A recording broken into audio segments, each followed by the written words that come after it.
we're recording. Hey, peace, family. This is He's Speaking from the Green Zone Network.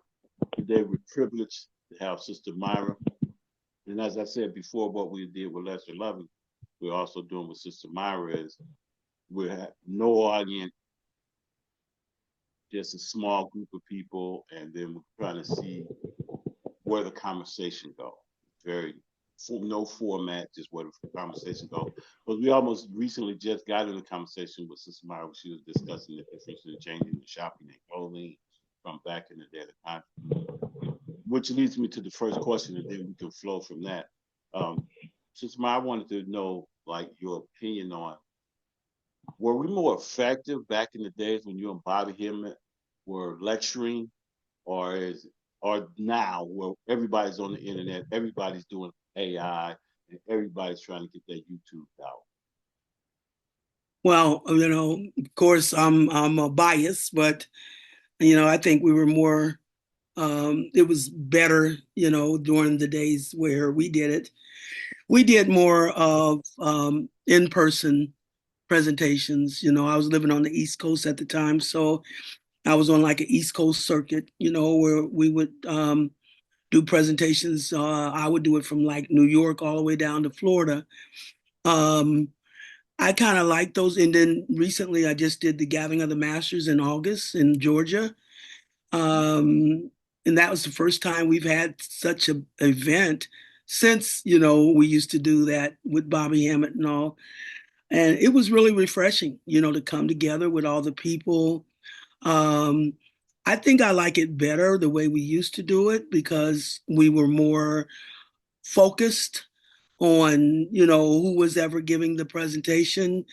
Now it's to me, it's too scattered. You know what I'm saying? Just, a lot of different people have a lot of different podcasts, and it kind of scatters the focus. In other words, we don't, we really don't, we aren't as accountable to each other and what we're putting out there as we used to be when we were like the conscious community, you see. It's a big thing when Bobby Hemmitt did his, or, when special people who we were focused on with pertinent information about what was going on at the time.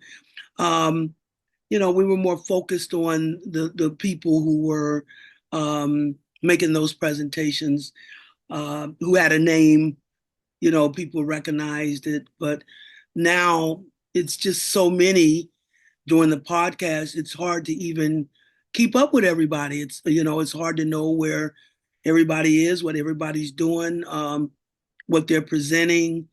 So I happen to think it's just a matter of being more scattered now than it was before.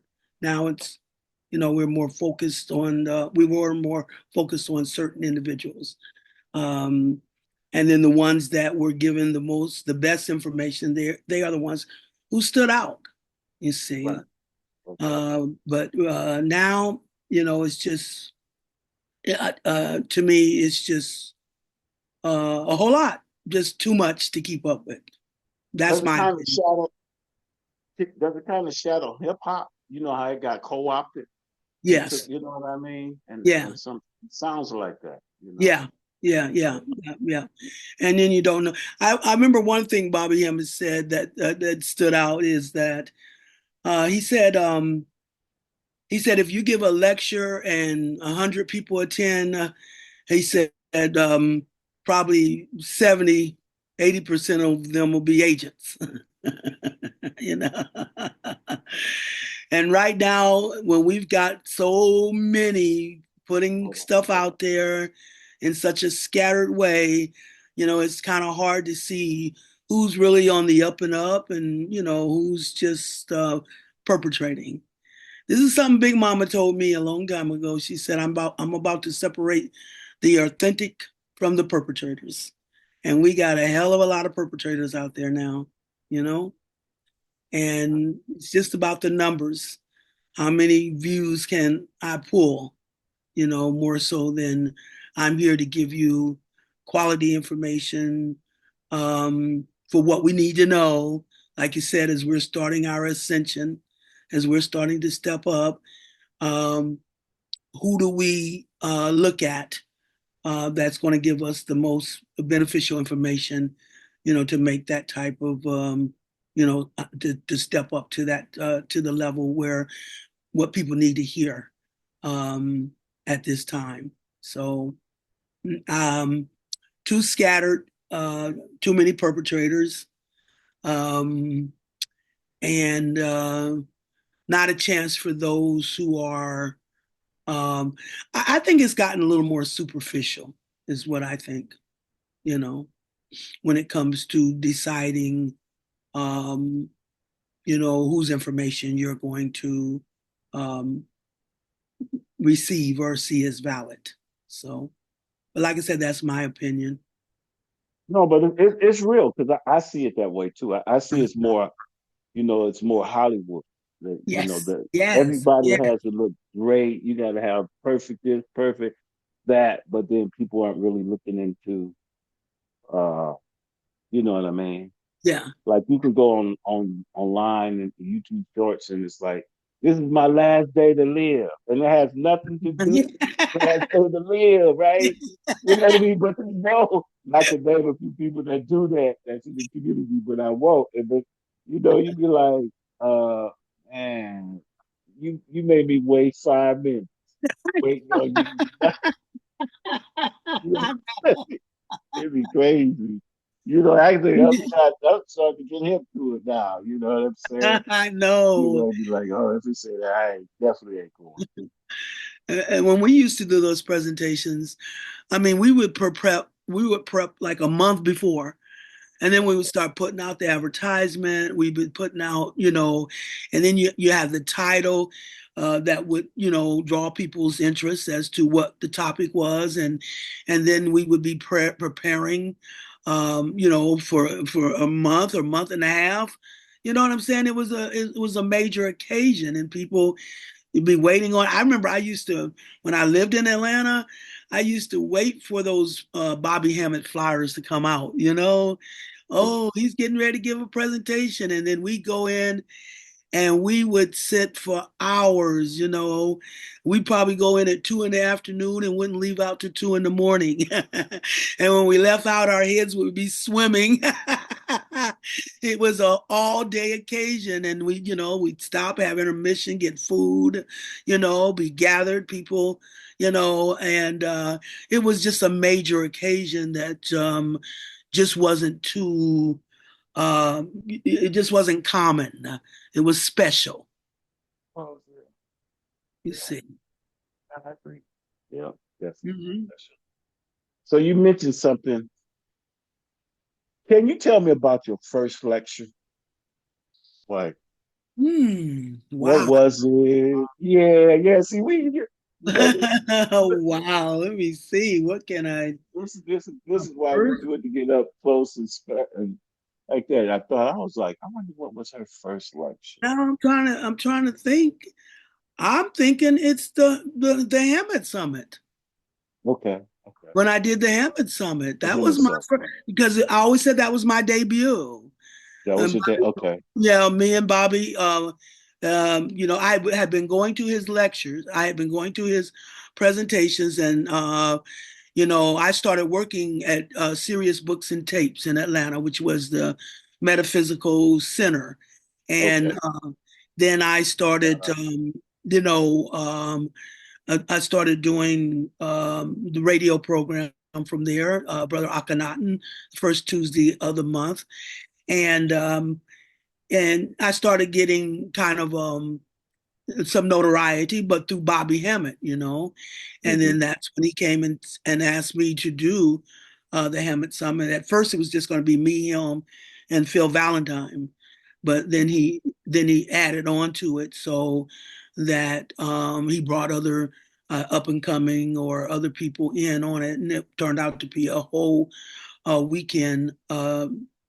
Wow. Okay. But Wow. he came and asked me to do the Hammett Summit, and that was my debut. And like I said, first it was just going to be us three, but then it extended and expanded, and things just started, especially with me doing the radio program once a month. It's just continue to extend, and then me being up there at the cultural communications, serious books and tapes. We were bringing in metaphysical teachers, recording them, and then part of the job I was working there. So part of the thing I was doing was helping to get those videos sent out to different people across the nation. Brother Kevin, I remember that was with Brother Kevin, and then that's how we started bringing in, presenters. This was the day of C. Freeman L. You know, Mm-hmm. you Okay. know, at this Yeah. time they were saying Atlanta was the metaphysical Out capital there. Right. at that Okay. time. Yeah. So, Okay. um, so we just had a lot, and then the serious books and tapes and cultural communication was it was like a book play. It was you could go get books, metaphysical books. You could get the videotapes. We were what we was doing VCRs at that time. I remember those. Yeah. Yeah. And then we transitioned into what DVDs. So, you know, and there's more personal because you bought the DVDs, you bought the tapes that you were interested in when it came to the people and what type of information they were presenting. Mm-hmm. And so now, like I said, everything is more scattered. You just go on internet and pick Right. out a video and that you want to watch and or follow someone that you're interested in and wait until they do a presentation. But when we had our tapes, we had our own personal tapes that we could sit at home and watch and study, you know. So those things have kind of went by the wayside. And when Bobby used to, yeah, hours and hours and hours of recording, and we'd have the tapes to look at and go back and study those. Mm-hmm. So it was a lot more personal. You know what I'm saying? It was a lot more personal in those days. Right now, I still got boxes uh, of tapes. But not tell no, but don't tell Eric that. Well, I mean, they're pretty much just going to waste now because they don't those things will start to degrade after a while if Yeah, you they don't do will. something Yeah. with them. And Yeah. um, and sometimes I hear them say, uh, you know, um, get them, converted. Yeah. Um, Yeah. I'm, more work than I can I know focus the feeling. on. I think they do have some services that do it, but then I don't know what the expense is. But because I Yeah, had to go download all my blogs through the years, and I'm yeah, glad yeah, I did because now they're shutting down. But yeah, yeah, yes, yes. it's a lot. So you remember your first lecture when you did it? Yes, at the Hammett Summit, it was called "An Ancient Return for a New Beginning," Mm, and it was mm. good. It was. I mean, it's still on the. You can pick that up if you. I mean, if you put in my name, Sistar MyRah, you're Okay. gonna find those videos. Because some Oh, people word. Okay. upload the video. I probably got some that are not out there, but a lot of them are out there. They upload. Okay. Okay. They've been uploaded. So, and I know the Hammett Summit has. That's been put out there. Okay. Yeah. So, but I that just was it. An ancient ancient return return. for a new beginning. Mm, That was the name of the presentation I did, and I was the newcomer, but at the Hammett Summit, I ended up being like the star, of the yeah, show. I hear that. It really took to me, so um, that was my debut. That was my first, live presentation, the Hammett Summit. And Wow. I was so happy because Bobby Hemmitt introduced me. Um, he compared me to Dr. Francis Cress Welsing because I was doing information that most women weren't doing, in the metaphysical community. Most of the women were focused on like things like nutrition, um, those kind of areas. But, I was doing the presentation more in the vein of how the men were presenting, with information about especially what was going on in the world at that particular time when it came to energy. Um, my study of astrology is what opened up the door for me, because my knowledge of astrology. And with Bobby Hemmitt, the reason he was the first one to give me the debut is because I was going to all his lectures in Atlanta, and I started a newsletter, started passing out the newsletters at his presentations, and giving a little input here and there. So, um, you know, um, I was garnering enough attention that he Right, thought I right. would be a good candidate for that um, Hammett Summit. No, So, that's mm, powerful. yeah. That's powerful. Yeah. Mm. So do you think y'all was like a little brat pack? You know, you, Bobby, and Dr. Phil, y'all, like at Yeah, the we Conscious were Black we were Pop. the we Yeah, were the what you call the metaphysical leaders at the time. of the time. Yeah. But I mean, especially Bobby and Phil. I was like I said, the newcomer and all of that. But they're the ones who helped indoctrinate me into, the more public The eye. conscious. Yeah, Yeah, yeah. That you was know. powerful. hmm And then the Uh, regular, yeah, oh, that was powerful. At least because that some people have ego. He didn't have an ego. He was like, "Come on up here, do what you got to do." You yeah, know what I mean? And yeah. that's wonderful. That's what I appreciated about Bobby. He was just all around, every day Sagittarius, Oh, he is Sag. Okay, yeah, okay, okay. Sagittarius, gregarious, and he was a typical Sag, yeah, you know, Right, right. Okay, and okay. like you said, not sitting on airs, Mm. humble type of person, and really relatable. Bobby was really relatable, but he was a genius when it came to his knowledge, with the occult, when being able to dig. Even now, man, you can go to his videos and still get valuable information that no one else, has tapped into.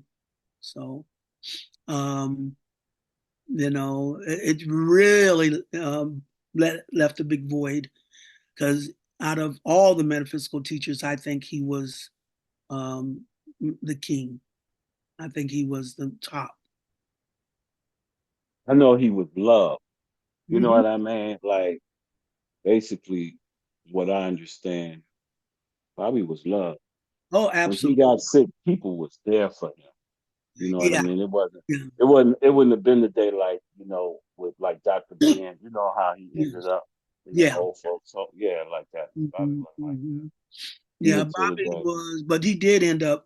Uh, I'm not happy about how things ended up. Dr. Ben. Yeah, No, man. even Bobby, because I think um, he got involved with the wrong group of people in the end, Oh, okay.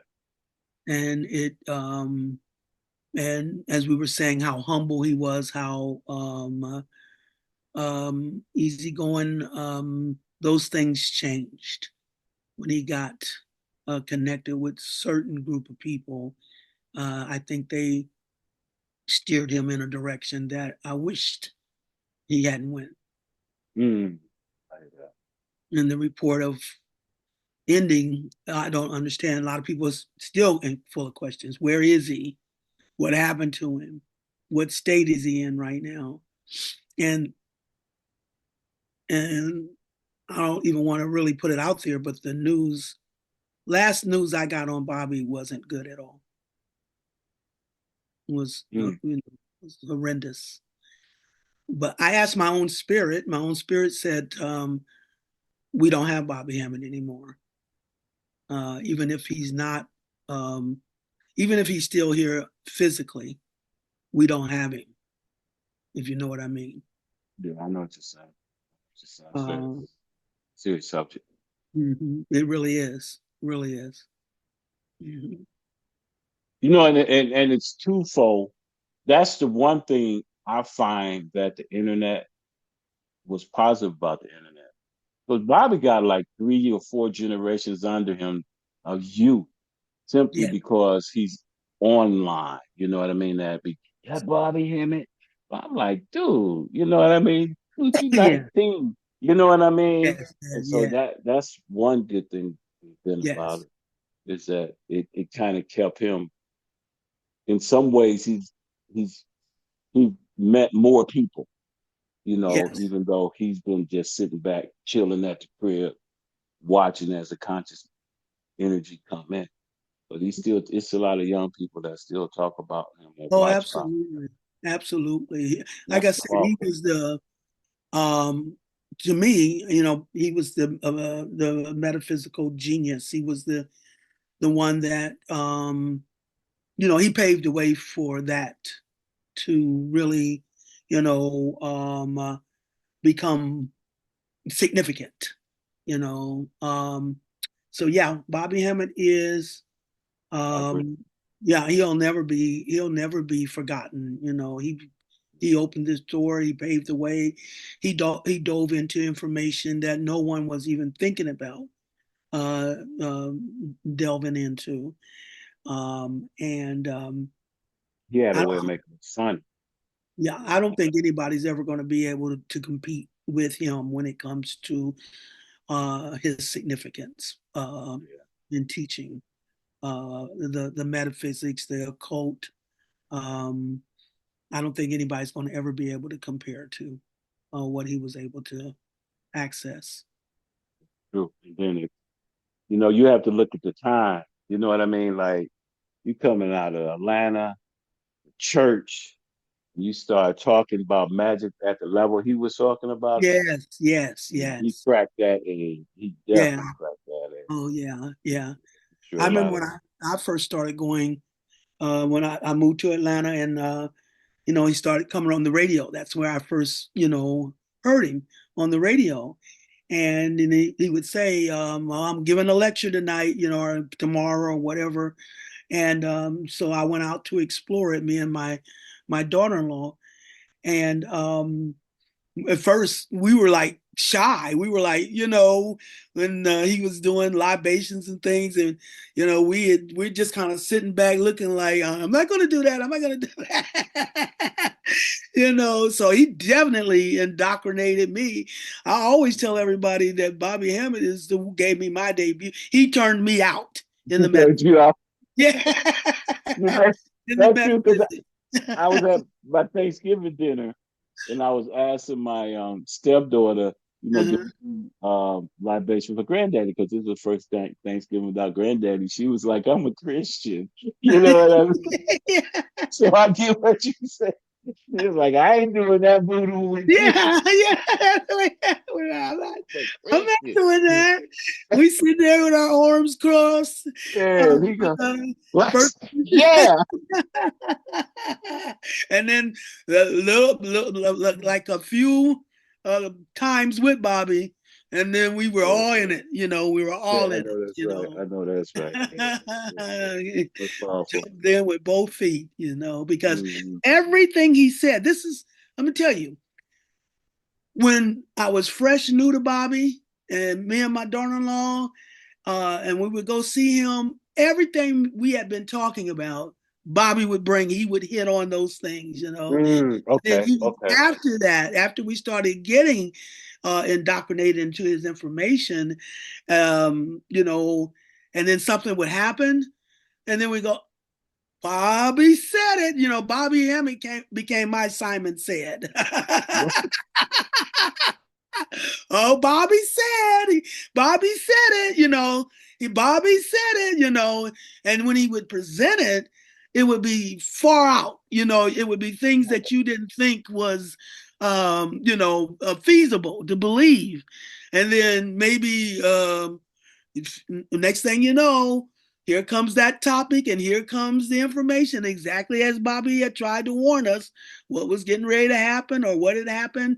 Then the information would come out just as he said, and we would all go, Bobby said it. Bobby said it. So, yep, he was my Simon said, because I always look back and think, I would, when things would be presented, the realization of what he was talking about would open up and be presented, we'd be going, oh my, Bobby already said this. He already told us this, so yeah, it is. Powerful.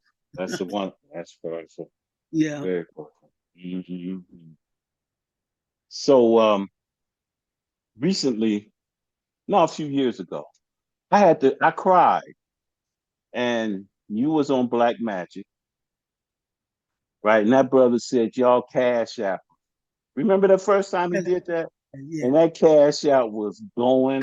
I know. How did you feel about that? I I was was off like, the hook. I was shocked. I was like, oh, you young folks, y'all done found a new way, you haven't you? what? Because, like I said, we would have, we'd have to do those things, go to these different venues and stuff. But now here we are, through Zoom, through these, and then all you gotta do is put the Cash App out there and you get paid. I wish Bobby had been able to benefit from that kind of, access to monetary resource, you see.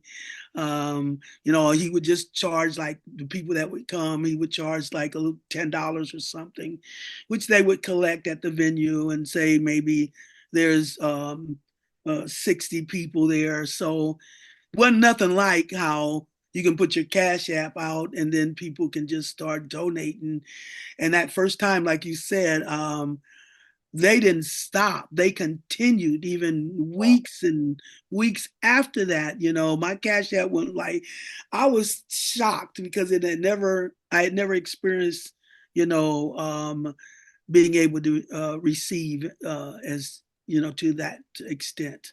So that was very, and I did. I wished at the time, I said, dang, I wish this had been open for Bobby because he did really, when it came to money, because he didn't really, at first, he didn't really care about the money. That wasn't it. It was just being able to put the information out there. And you can tell that's what he was passionate about, and that's where I got my passion to just put it out there, and then things started changing because then we started doing presentations where people would go, they give you a little bit of, enough to get you curious, enough to get you hungry. And then they started saying, um, well, if you want to get the rest of this information, you have to come to my website. You have to join this, so that pretty soon it started, from how Bobby was doing it, it started transitioning into people just exploiting the knowledge rather right. than when I used to do the Akhenaten show the first Tuesday of the month on the radio. That's the first thing I would say when I started my speak. I said, I don't work for man. I work for the universe. It compensates me so much better than man can.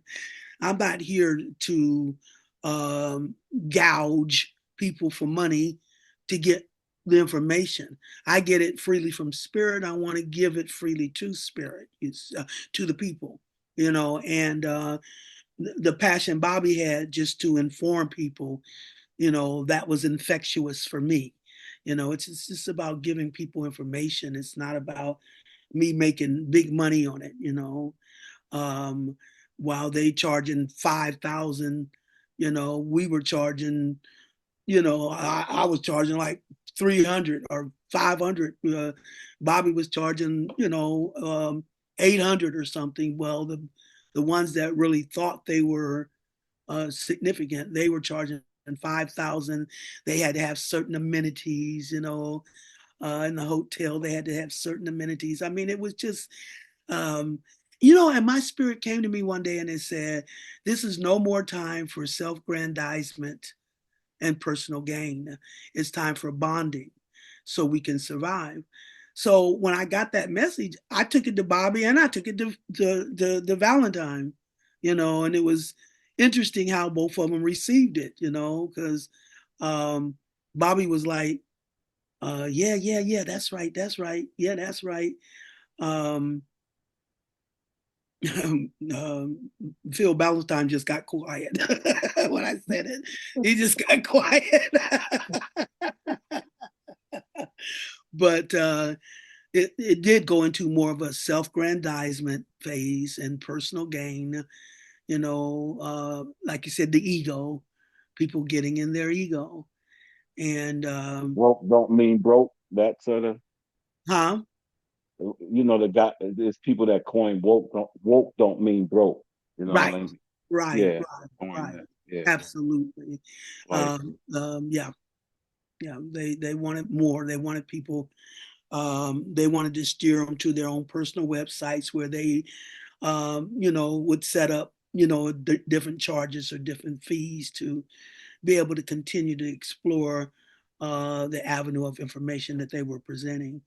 I've never been like that. I'm going to give you everything. My girlfriend said that there's been a lot of talk, about me going, how come I haven't been on the Black Magic show in a while and all that. And um, she said that there were people, um, I guess, where he was looking at what the people were saying, and they were asking about me, where's Sister MyRah? Where's Sister MyRah? And he's like, oh, she's fine, she's fine. And when she told me that, it made me think about, when I'm brought on, to what extent, how many times, in comparison to everyone else, and and what really came to me is that when I do these presentations, it's not man calling me, it's spirit calling me. That means there's a message that spirit wants me to deliver. And usually the place I'm delivering it at, when we were doing those physical venues, it was pertinent to the message.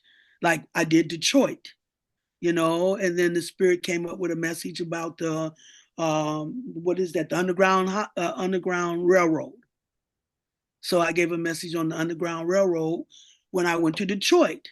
And it was more symbolic about, us now ready to cross over, into our freedom. So it was kind of a symbolism to be in Detroit and give that message, in comparison to where we were today and how we were ready to cross over today into another reality, you see. Um, so my message are always timed by when spirit want me to put the message out and for the reason and the meaning of what this message is meant to do, for the time that we're in. So I'm called by spirit. I'm not called by man. And that is why when I put my message out, it's usually um, very appropriate for what the people need to know as we're now stepping to another level, you see. So not about money for me, not about money.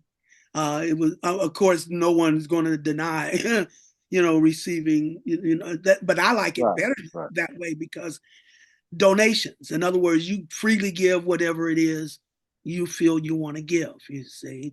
And I like that better rather than just, saying, I'm going to charge you for this information. If you don't have it or don't want to give it, that's fine. I'm giving my information regardless, whether you want to give, or donate toward that or not. That doesn't concern me as to, putting out that message, you see. So the thing that I liked about Bobby that I hope I emulate, is his authenticity, you see, staying authentic and not just becoming someone who is just pandering, um, for attention and money. Like my spirit said, no more time for self-grandizement and personal gain. I'm just a vessel for spirit. I call myself a reporter for the cosmos. Mm-hmm. I read energy. I understand energy. That's how I channel, is looking at energy because the spiritual language is symbolism, and I'm a master at reading symbolism. So I see the bigger picture. I look at a universal purpose. And then I put the individual aspects in harmony with a bigger purpose that's being fulfilled. So, a big person, big picture person. And to me, it's not about, the details as to, what is this going to gain me in return? No, it's not about that.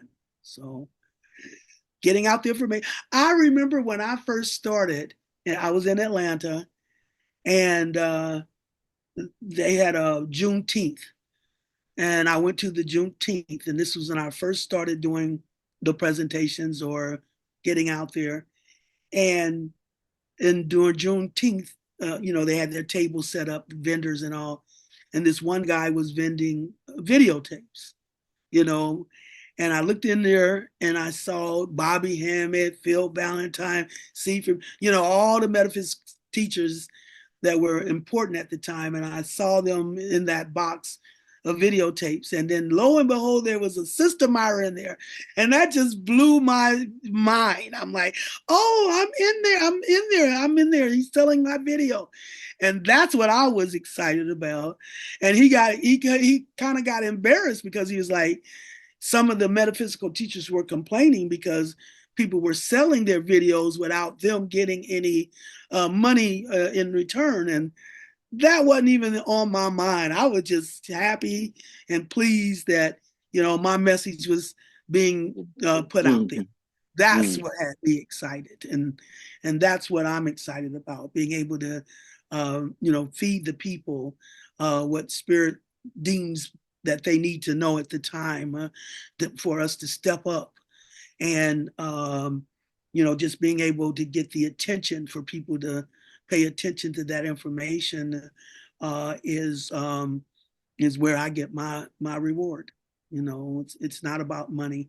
Like I said, universe are going to compensate me more than man can. When I first started, I remember it was like Big Mama was walking up behind me saying, "You work for me now." I had just lost my job when I moved to North Carolina, and I had just lost the job, and I'm standing at the kitchen sink trying to figure out what am I going to do. And like I said, it was like Big Mama walked up behind me and said, "You work for me now." And it was like she didn't pay a lot of money in the beginning, but her friends' benefits were out of this world. Yeah, their friends benefit because, mama works the magic. So things started happening.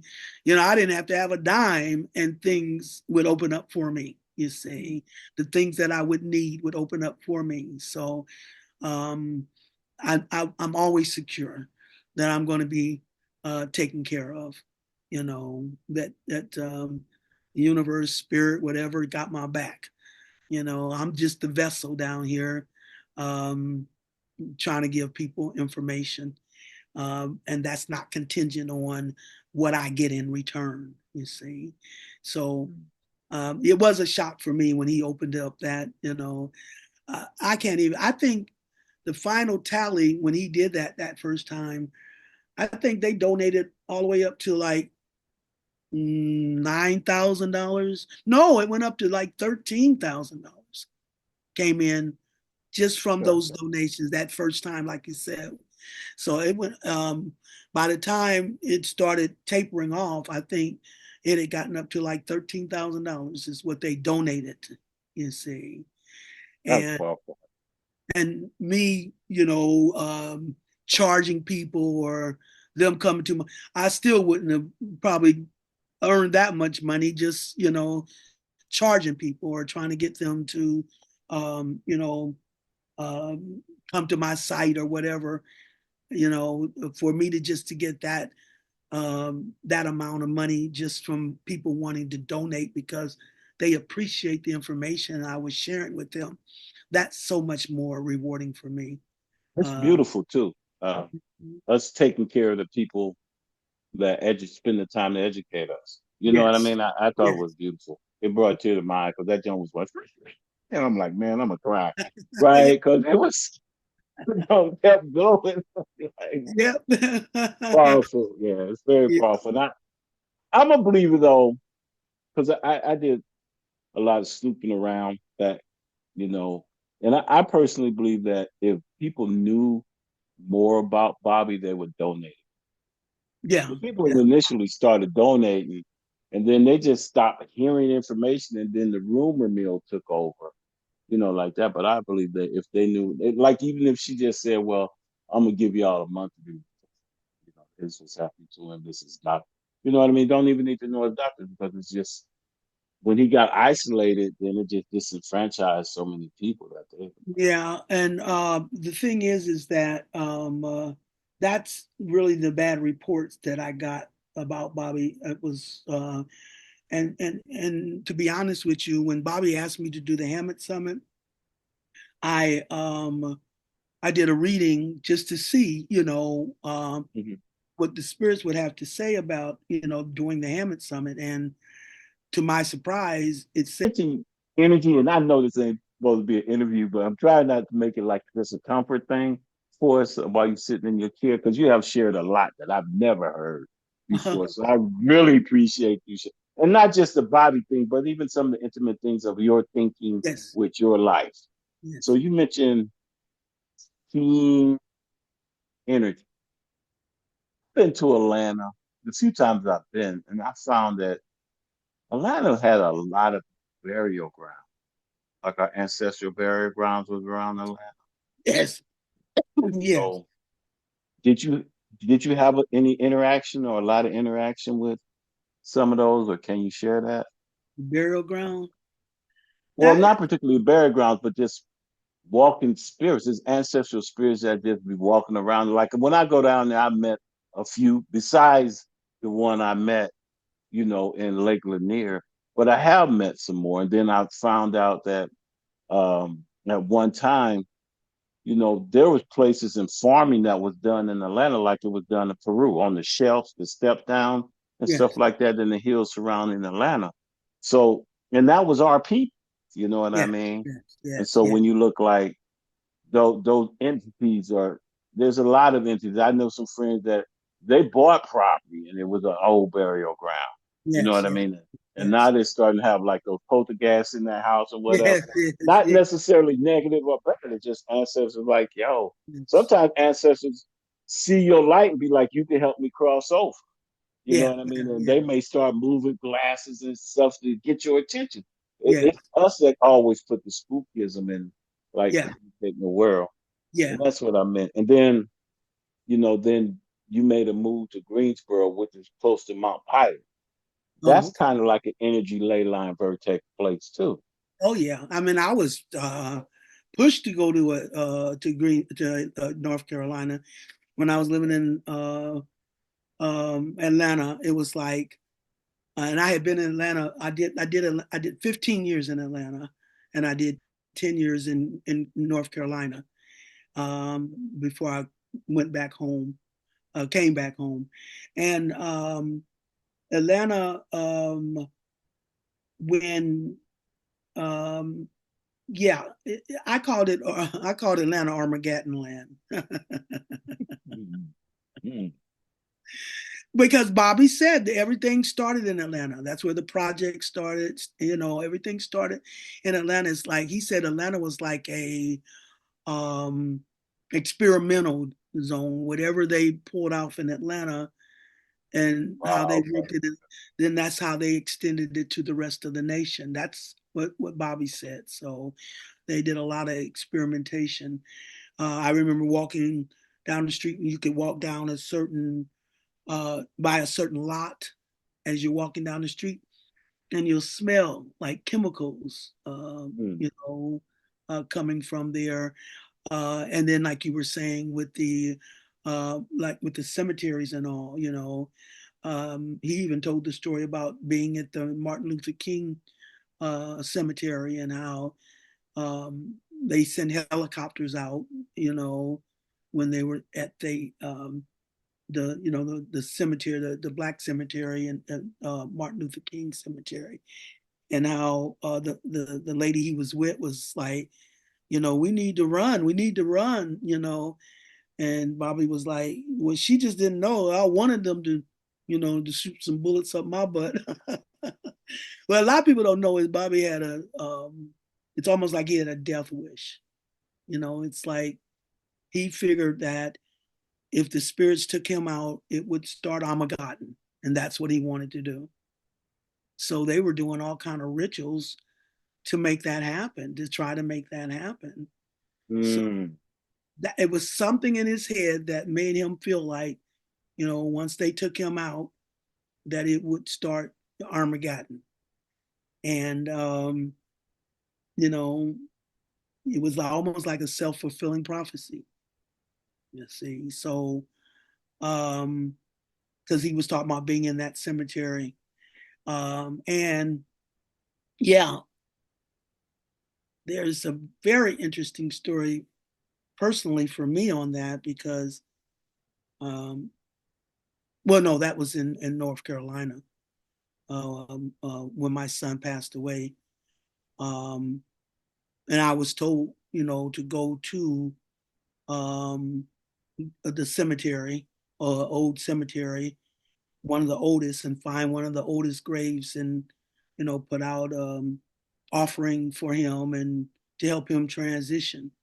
I was given instructions on how I needed to do that for my son, and we did have to go to an old cemetery and lay out some offerings and do some incantations to liberate his spirit.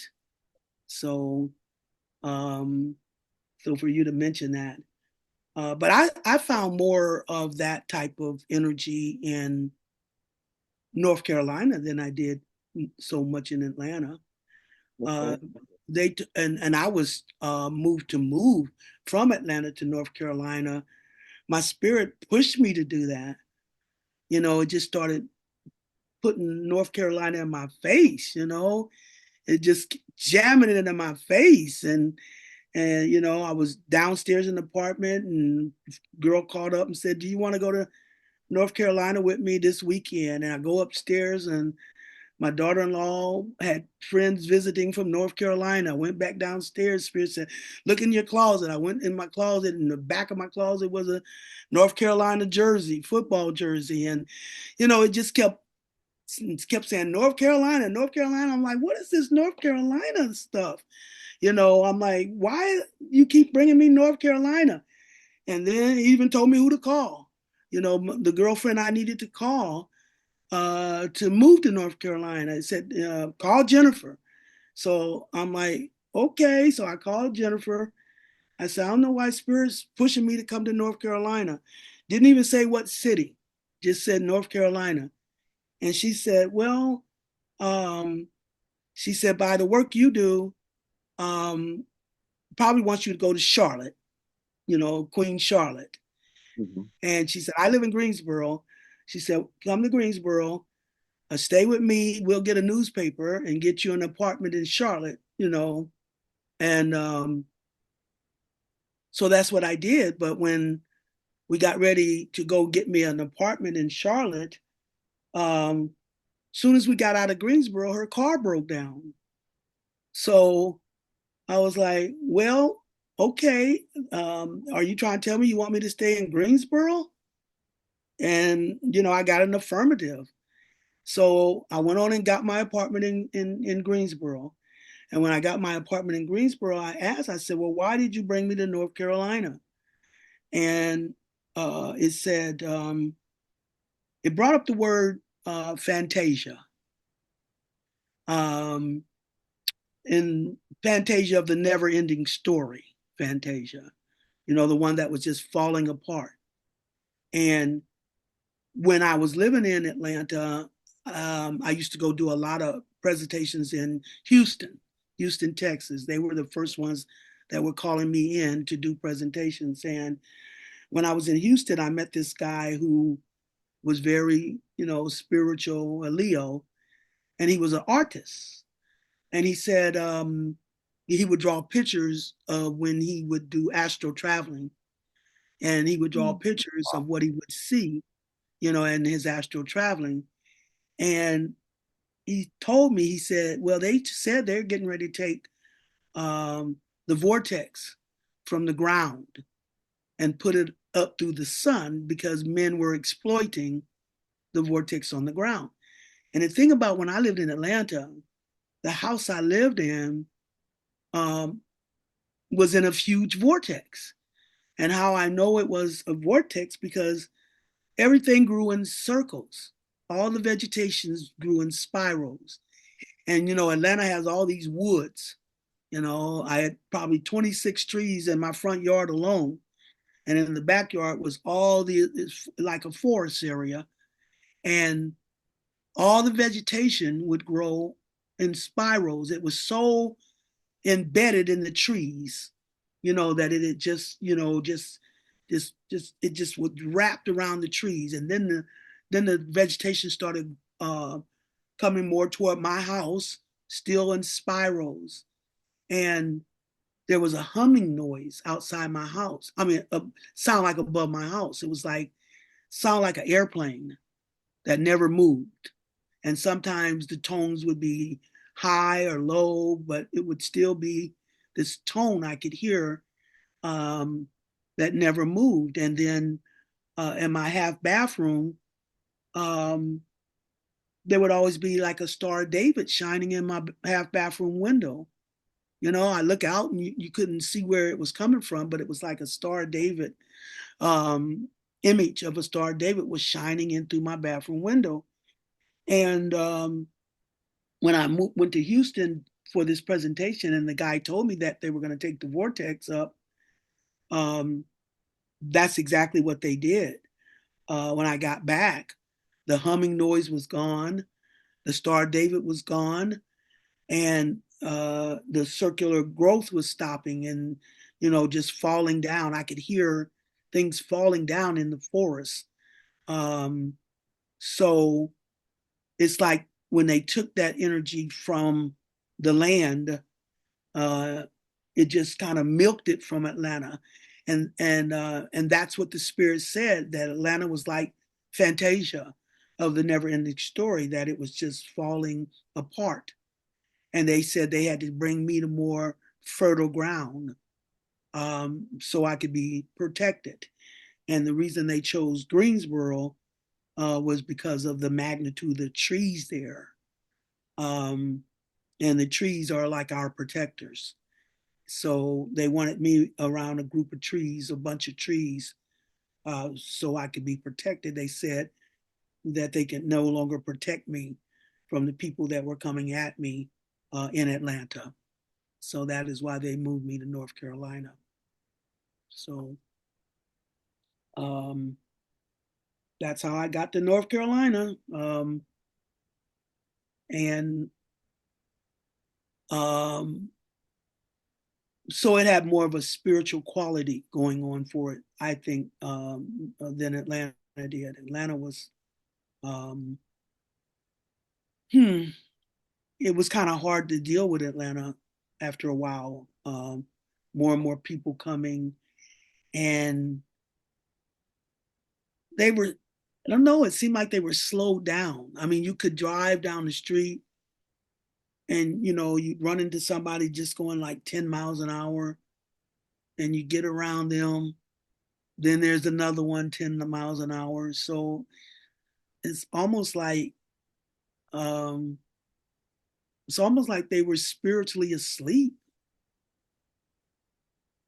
So I don't know.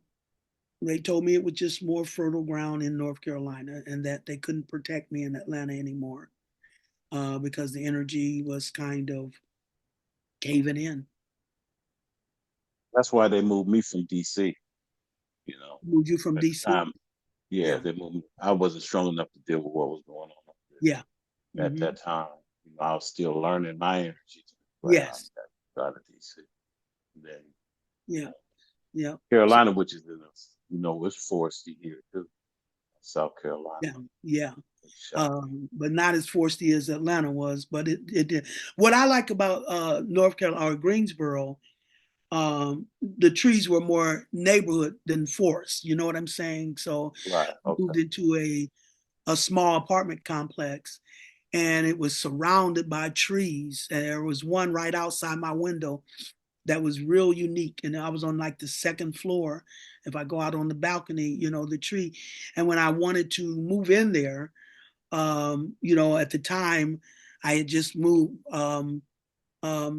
My credit wasn't in the best shape, and so when I went to get the apartment, um, I walked around and talked to the trees and said, "Help me get in here. Help me, get into this apartment complex." And sure enough, but there were more trees that you were more personally connected to. One right outside your window, one outside the door. I just found Greensboro had some of the most unique trees I've ever seen, different types of trees. And they were more, um,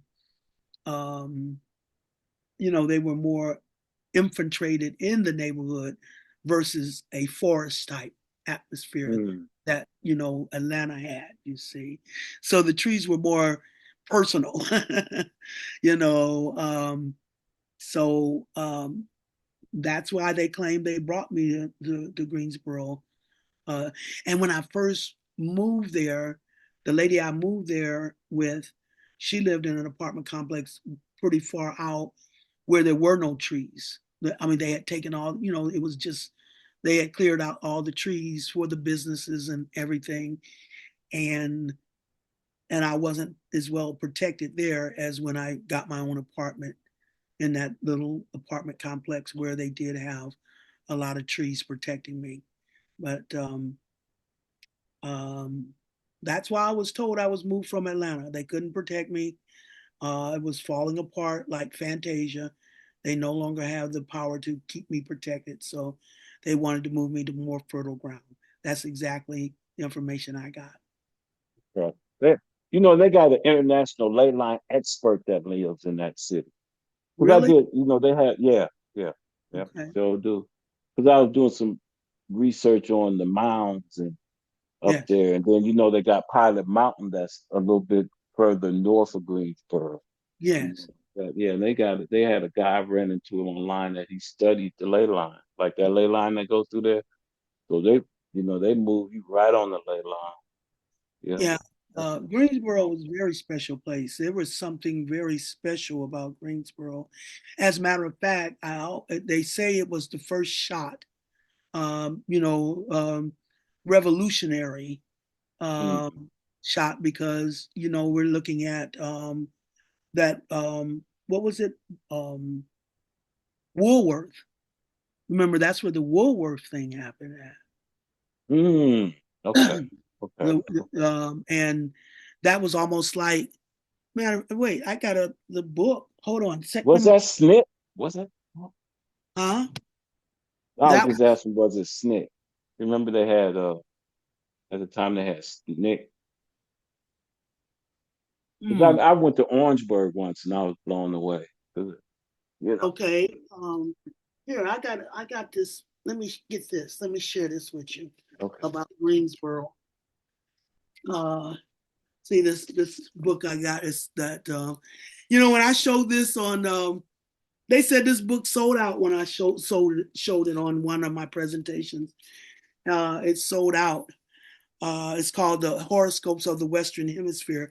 This is how I can do the Super Bowl symbolisms because it has all the astrological charts of all the cities and states in the Western Hemisphere. So I can look up their energy and Oh, understand okay. Wow. their symbolism. So when it came to Greensboro, um, it says here, let me see, North Carolina. It says here with Greensboro, um, yeah, because this was amazing. It was almost like Greensboro. What's that? February the 1st, where they did the Woolworth sit-in. You remember the Woolworth sit-in? I'm going over refreshing myself now. Okay. They got the I internet, civil forget. rights, and I'm dealing with much younger people. So here's the part. Here's Greensboro on this book. Here's Greensboro, and I'm just gonna how they got it presented. okay. Greensboro, March 12th, 1808. So makes them a Pisces. Greensboro's energy would be Pisces on March 12th. When they were, it says here, um, designated as the county seat in 1808, it was temporary capital of the state during the latter days of the Civil War. Greensboro, here it is. Greensboro witnessed the first lunch counter sit-in on February the 1st, 1960. And shortly after that, the civil rights movement was born. So during the 1980, Greensboro experienced some racial tension as the Ku Klux Klan demonstrated, causing much concern among the citizens of this peaceful community. Greensboro is a large insurance center and textile manufacturer. Yeah, the Greensboro Woolworth lunch counters situation. And then they said right after that, the civil rights movement began. So that's why I said it was the first shot in the civil rights movement, you see, where they had the sit-in. They saying Uh, 70,000 people mhm, here. yeah, They're saying some 70,000 people participated in that sit-in. yes, Wow. yes. Where they went in and they wanted them, they sat at the lunch counter in Woolworths, and and it started the big riot. And like I said, shortly after that, the civil rights movement began. So that was the first shot, you see. And they are still honoring that. When I was there, they still honor that February the 1st. They still do Okay. Okay. full things on there. So, um, yep, it's something special about Greensboro. They claim if you took a pole and stuck it through Greensboro, and it came out on the other side of the earth, it would come out. Is it? Where did they say it would come out? Um, what's his name? Ethiopia, I think it said. Come out Okay. on that end or something like that. A lot of stories about Greensboro. They Black Swan or something was supposed to land it in the pond. I mean, and then we're looking at oh, I know what it was. It's like Greensboro was, if you look symbolically at Charlotte and Greensboro, it was like they're two sisters, but Greensboro was the Charlotte was the sister who sold out, where the Greensboro symbolism of the sister was the one who stayed true to her roots in symbolism. So there is something special about it. And I lived in the historic district where they had taken these big mansions and turned them into apartment complexes, you see. So I live right in the historic district. And you talking about spirits, man. I mean, it was spirits galore. And my two grandchildren, both Aquarius, used to come and visit me in the summer, me and my son, the one that passed, my oldest son, the Virgo, who passed away in Greensboro when we were living there. He passed away in 2013. And it was after he passed away that I came back home, that I moved back home. And I had been living 15 in Atlanta, and then it was 10 years in Greensboro when my son passed away in 2013. So that's when I moved back home to Omaha, Nebraska after he passed away. And when my grandchildren used to come and visit me in the historic district, and they were both Aquarius, and Aquariuses are very, they're the sign of I know, because they have the highest outreach to spiritual knowledge.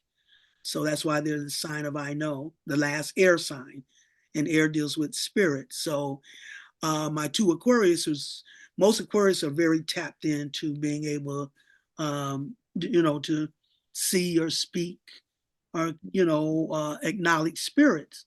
So both of my grandchildren were very, into that. So they would come and they would see the spirits in the house. They would be able to see and describe whatever spirits were in the house. And so I always would do a house cleansing when they would come. I would cleanse this. That used to be part of the business I used to do. I used to go to people's homes and clean out their spirits that they didn't want there, and the spirits, you would know I was coming because they would try to hide from me. They'd run and hide. So I'd have to take my pendulum and walk around just to search out where the spirits were trying to hide. And it would tell me where it was a female spirit or a male spirit, and I would move them out. I would say, go, you have to go. I would do a ritual where I would move out those spirits. So when my grandkids would come and they would see them, I would always do a cleansing, for them, for their sake. And I remember doing my first cleansing in front of my grandson. He was only about 8 years old at the time.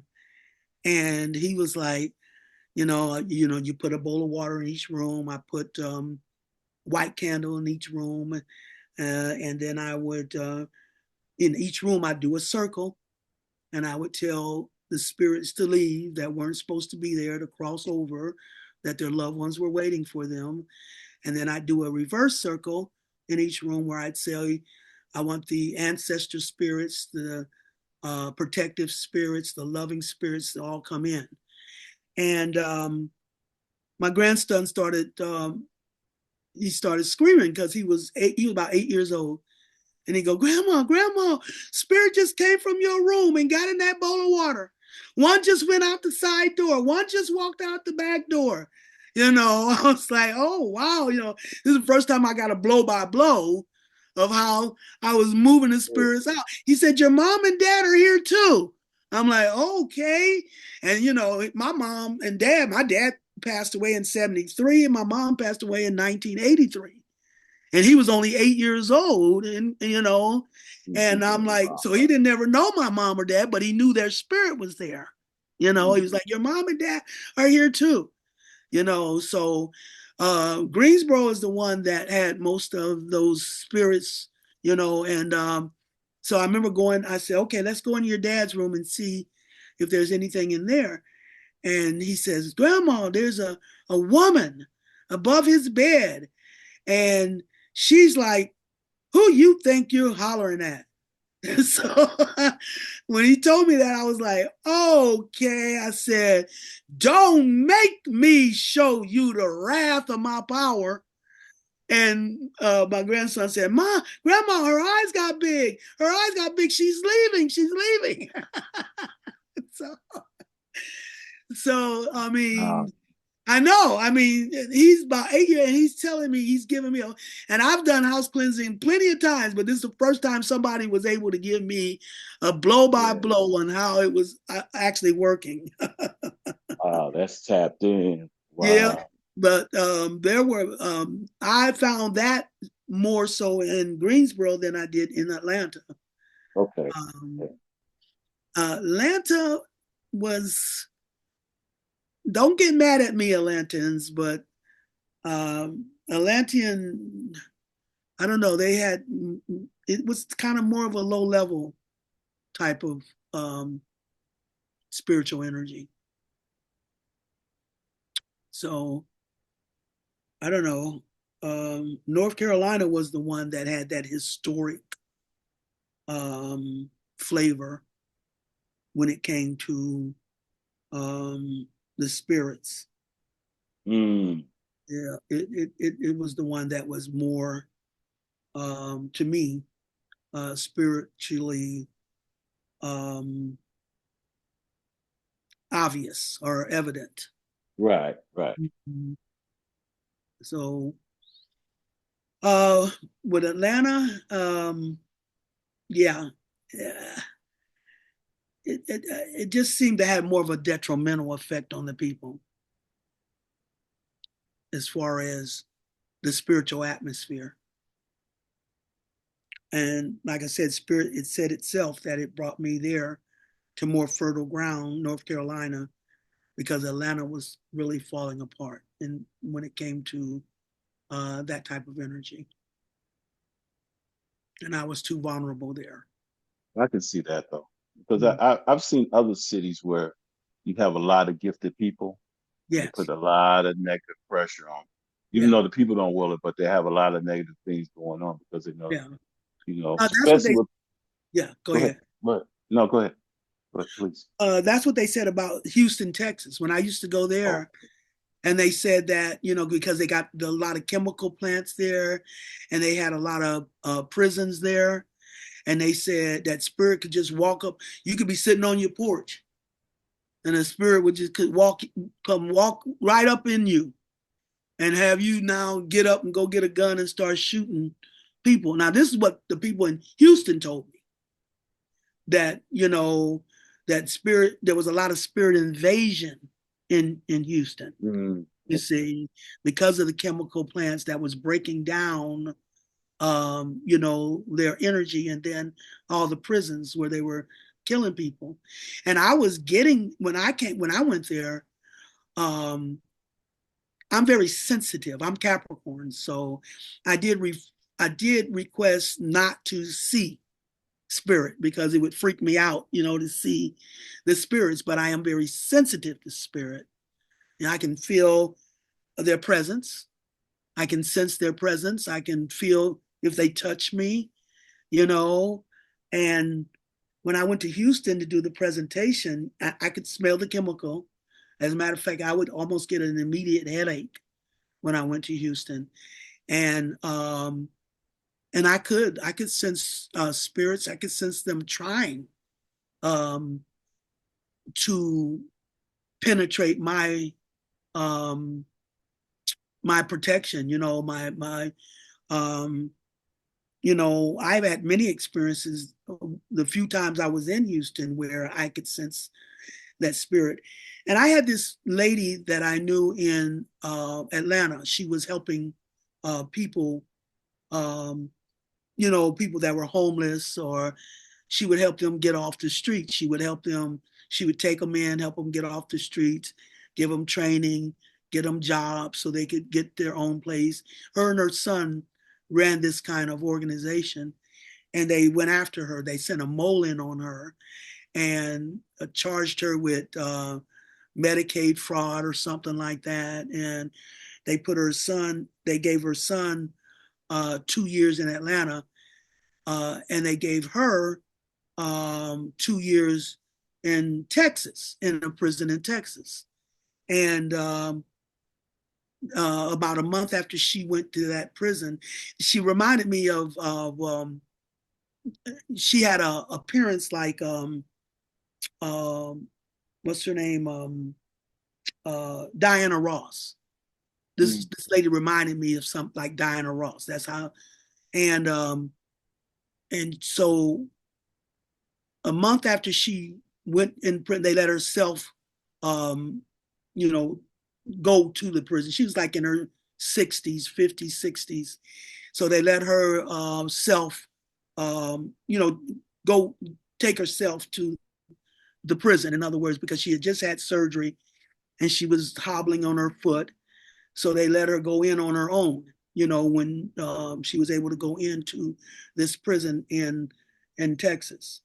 And about a month after she checked into that prison, she passed away. And when I went there to do a presentation, when I went to Houston, I kept feeling this little touch on my hand. It was like a soft caress on my hand. And one of the ladies, whose home I was staying in, um, she could, spirit would talk to her. So it came out that that was my friend that had passed away, that they had sent into the prison. And so she was reaching out to me, and I asked her, why was she still there? Why was she still in Texas, and still in Texas where she was incarcerated at? Because she came from New York. Her home was New York, but she was living in Atlanta when she was doing these things. And she said that, there was still work she had to do there. That was her response as spirit. There was still work she had to do in Texas. The reason her spirit was still there in Texas, but she did greet me. So it's true what they told me when they said the spirits, they had a lot of walk-ins, what they call walk-ins Mm. in Houston, Texas. So, but you can tell the spiritual atmosphere as to where you're at. You know what I'm saying? The levels of that spiritual atmosphere. Because, like I said, Atlanta, to me, had the lowest level of spiritual energy, and then North Carolina was uh, the highest as far as tapping into spiritual energy, and then Houston was like in the middle. Okay. Mm-hmm. So I'm very sensitive to spirit, but I requested not to see them because I figured that would be too freaky to see them. But it's interesting how it relates to those powerful people in the, you know what I mean? And DC, at one time, DC was pretty bad. Oh yeah, yeah. I can Killing imagine each other. DC. Yeah. I mean, I was just driving through it one time, and the policeman, man, you know, he was in like in the intersection, and he would wave you through or stop you, wave you through or stop you, and I'm sitting there, waiting for him to wave me through. And when he did, he was just so nasty and just impatient. It was just unnecessary aggression in DC. I was very uncomfortable whenever I was in DC. It's like they got a machine almost where they can set it up and put out this negative Yeah, that's around not. those places. You know what I mean? Because some of those cities were very affluent. And then the Yes. black people were killing each other like crazy. I've heard Houston, if you're on the right side of town, it's a very affluent city. You got DC. DC and Atlanta are like sister brother cities. Oh, The okay, same okay. thing that happened, the same lifestyles they have in DC they have in Atlanta. Black folks are pretty good. Actually, Greensboro too. Yeah. Blacks are living good, got a lot of good government jobs, you know what I mean? Yes. Like that. Yeah. You got Yeah. black community. Kiki County is almost a black county with some of the Yeah. richest people in the Yeah. United States per capita. Yeah. You know what I Yeah. mean? And that's Yeah. DC. Then Yeah. Atlanta's the same. Then you got such contrasts. Uh, Yeah. but and I attribute some of it to that we still got to be self-governing. You know what I mean? We need to be self-governing. Yeah. Yeah. So yeah, it's just being sensitive to the energy, um, because spirit is becoming more prevalent now as the back physical is now taking a back seat. You see, we're Right. looking more into people's spirits now than we're looking into who they are and their physicality. You see, we're definitely at the crossroads. Matter of fact, uh, my what I'm getting is that we're going to cross that line December 21st. That's the winter solstice. That's when we complete. Um, how do I put it? We complete the physical half of this universal operation. Uh, Mm. December 21st is where we cross over into a spiritual half of the operation. So, um, like I said, the spiritual is taking a more of a, it's coming more to the forefront as the physicality of things is going more to the background. Um, um, this reality is definitely falling, and um, the spiritual one is going to become more dominant, which just means we're going to another level. We're moving to it, like you were talking about the ascension. Right. Um, It so is true because yeah, because mm, you can strike up a conversation and talk about people's gifts now. You couldn't do that 10 years ago. You know what I right, mean? It's right, easy just to be like, what? Yeah, man. You know, I've right. met some people that I met this. I was on a Zoom with a girl that talked about her spirit came in and played the piano. But wherever she went, she had to keep the piano in the house. People don't do that like they do. So yeah. in some ways, our children are lucky that they have that freedom to Yes. express themselves, Yes. you know, in Yeah. some ways. More open to it and not be Yeah. denied,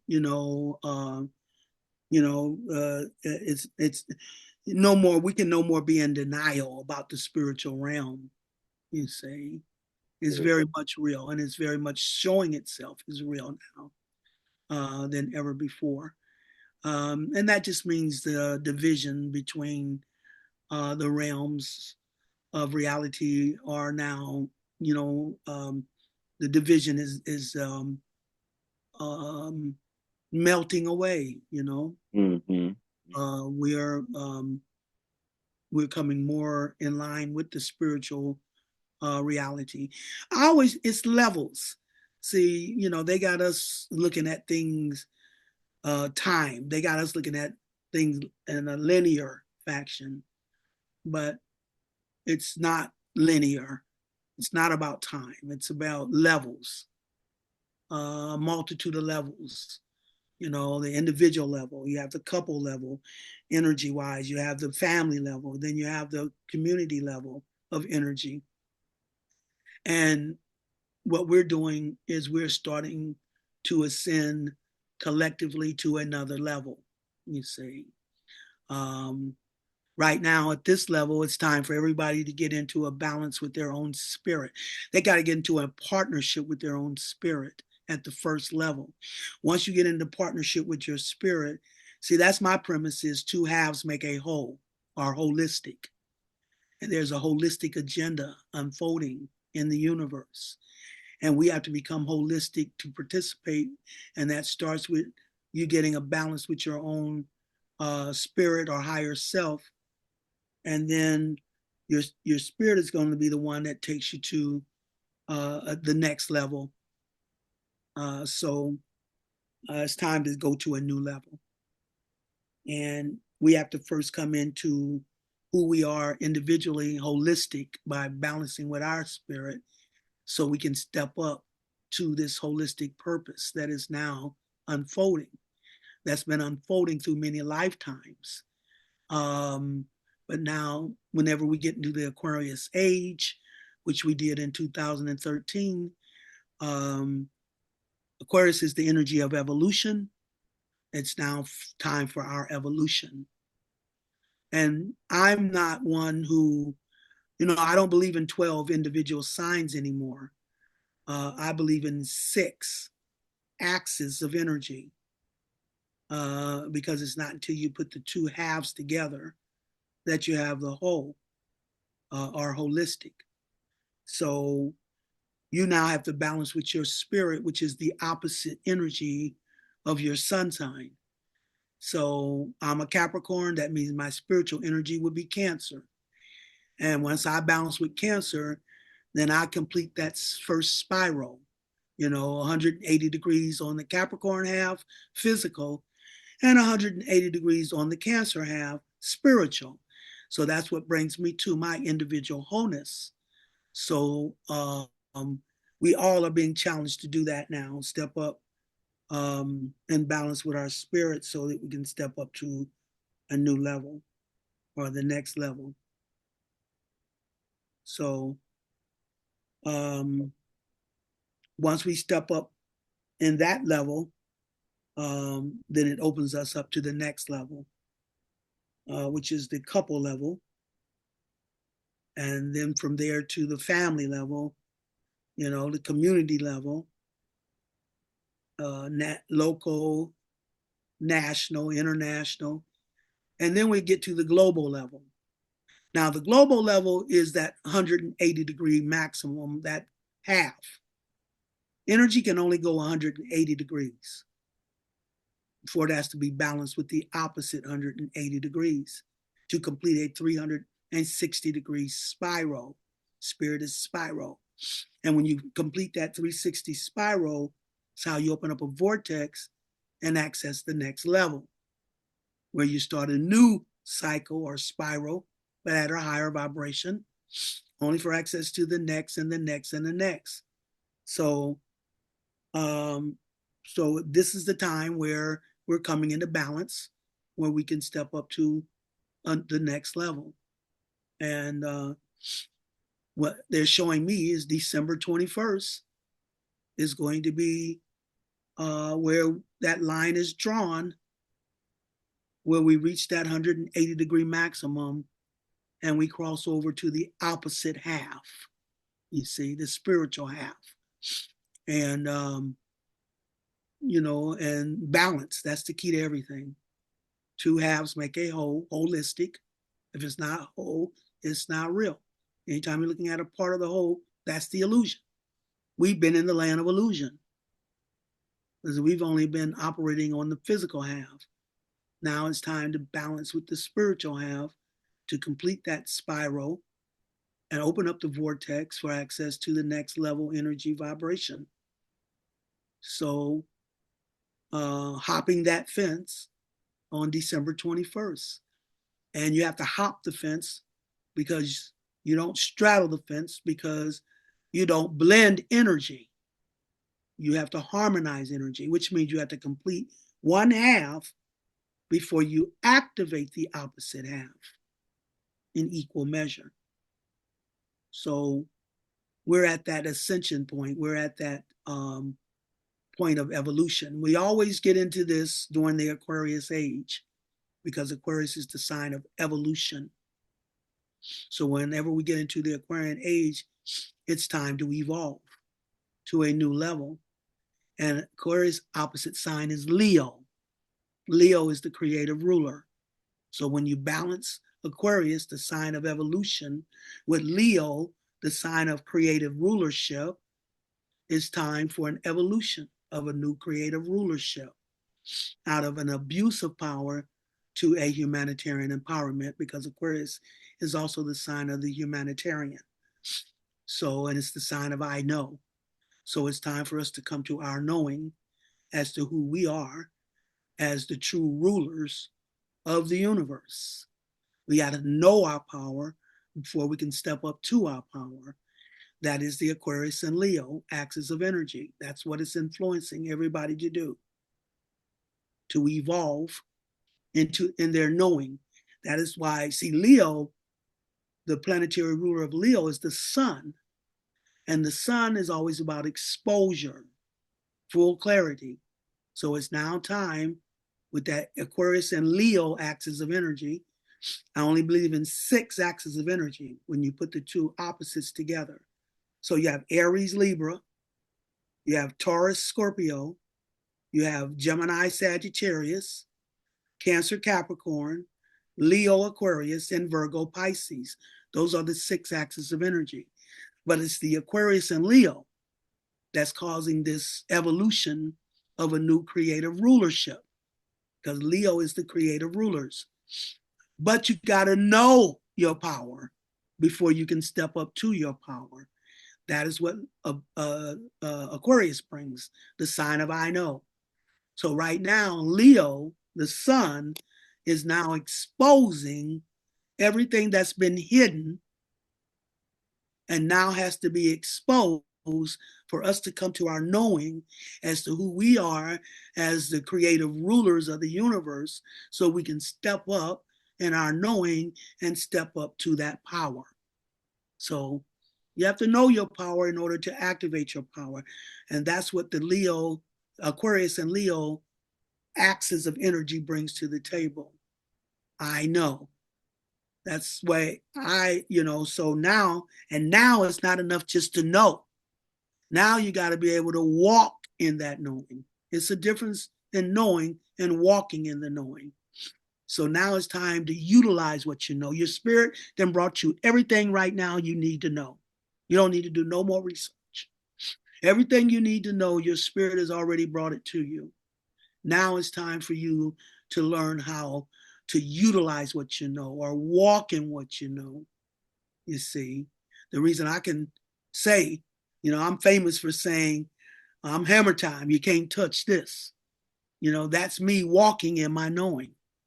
I tell people I can walk up on an airplane and look around at the people and talk to them telepathically and tell them how fortunate they are to be on an airplane with me, a royal being, because I'm on that plane is going to be protected. They're going to be protected in lieu of that. Those are how you walk in the knowing versus knowing. That means you're secure within yourself of a bigger purpose being fulfilled, and how you're an individual aspect in participation with this bigger purpose that's now being fulfilled. So you have to be secure within yourself in your value to the universe, in order to step up and make your contribution to this fulfillment. Everybody has a unique contribution to contribute to this holistic purpose. Everybody has a unique contribution. We're not blending into one. We have to each bring our own unique mastery to the table in contribution to the whole, the one and all in one. So we're not going to blend into one, but we're going to harmonize as one. I always use the hand example. I always say it's like a hand. You have your little finger, your ring finger, your middle, your index, your thumb. You have the palm, back of the hand, fingernails. These are all unique components that comes to the table to make a hand or a whole. Everybody has a unique role and contribution to the whole. You see, the one and all in one. And, if we all blended into thumbs, we wouldn't get a lot done. But everybody bringing their own unique contribution to the whole is how we come together and harmonize as one. So that is what we're doing. Everybody's bringing their own unique mastery to the table to contribute to this holistic purpose that's being fulfilled, a universal purpose being fulfilled. And we're just the individual aspects of that. That's my scope. I look at the bigger picture. I look at the universal whole and then understand the individual aspects that comes together to make that whole. See, physical is individual and spirit is collective. You have to pull energy to create spirit. So each one of us are contributing our unique aspect as a contribution, like to the hand. Everybody has a unique contribution. And that is what your spirit will do, give you that guidance in how it's going to step you up to that purpose. I always talk about the 3 cross levels that are influencing us. You have all this energy in you, but your sun sign, that's what you came in here to focus. The sun is always focus. It's always exposure. So you came in here to focus through a certain energy to expose that as your focus, but you have all the energy in you. And it's about balancing all of those energies within you. So when I describe the 3 cross levels, I always tell people to identify with all 3 cross levels, but then focus on the one that your sun sign shows up in. So we have the cardinal cross, that's Aries opposite Libra, Cancer opposite Capricorn. Those are the royal signs. Then you have the fixed signs. Those are the ones that enforces what the cardinal signs activate, the fixed signs set into motion. So the fixed signs are Aquarius opposite Leo and Taurus opposite Scorpio. I call these the 4 horses of the apocalypse. They do the heavy work. They're the ones that reverses the energy from a mundane physical illusion of power to a spiritual, creative, and royal empowerment. And that's Aquarius opposite Leo, Taurus opposite Scorpio. So with Aquarius, evolution. Leo, creative rulership. So the evolution of a creative rulership between Aquarius and Leo, and then the horizontal leg, Taurus and Scorpio. Scorpio is the sign of transformation, and Taurus is the sign of values. So in order to evolve Aquarius as new age rulers, Leo, there has to be a transformation, Scorpio, of our values and habits, Taurus. That's what the fixed cross brings to the table. And then you have the mutable cross. The mutable cross is what adapts us to a whole new level of royal energy, opening up the magic, because we're dealing with the threes. Anytime you're dealing with the threes in spirit, you're dealing with magic. So the third cross is third time the charm. It's the closer. These are dealing with magic. There you got Gemini, the third sign, opposite Sagittarius, the ninth sign, as the vertical leg of that mutable cross. And then you have the horizontal leg, which is Virgo and Pisces. The sixth sign, Virgo, and the 12th sign, Pisces. So those are the energy that opens up the magic. So those are the three cross levels that everybody is influenced from.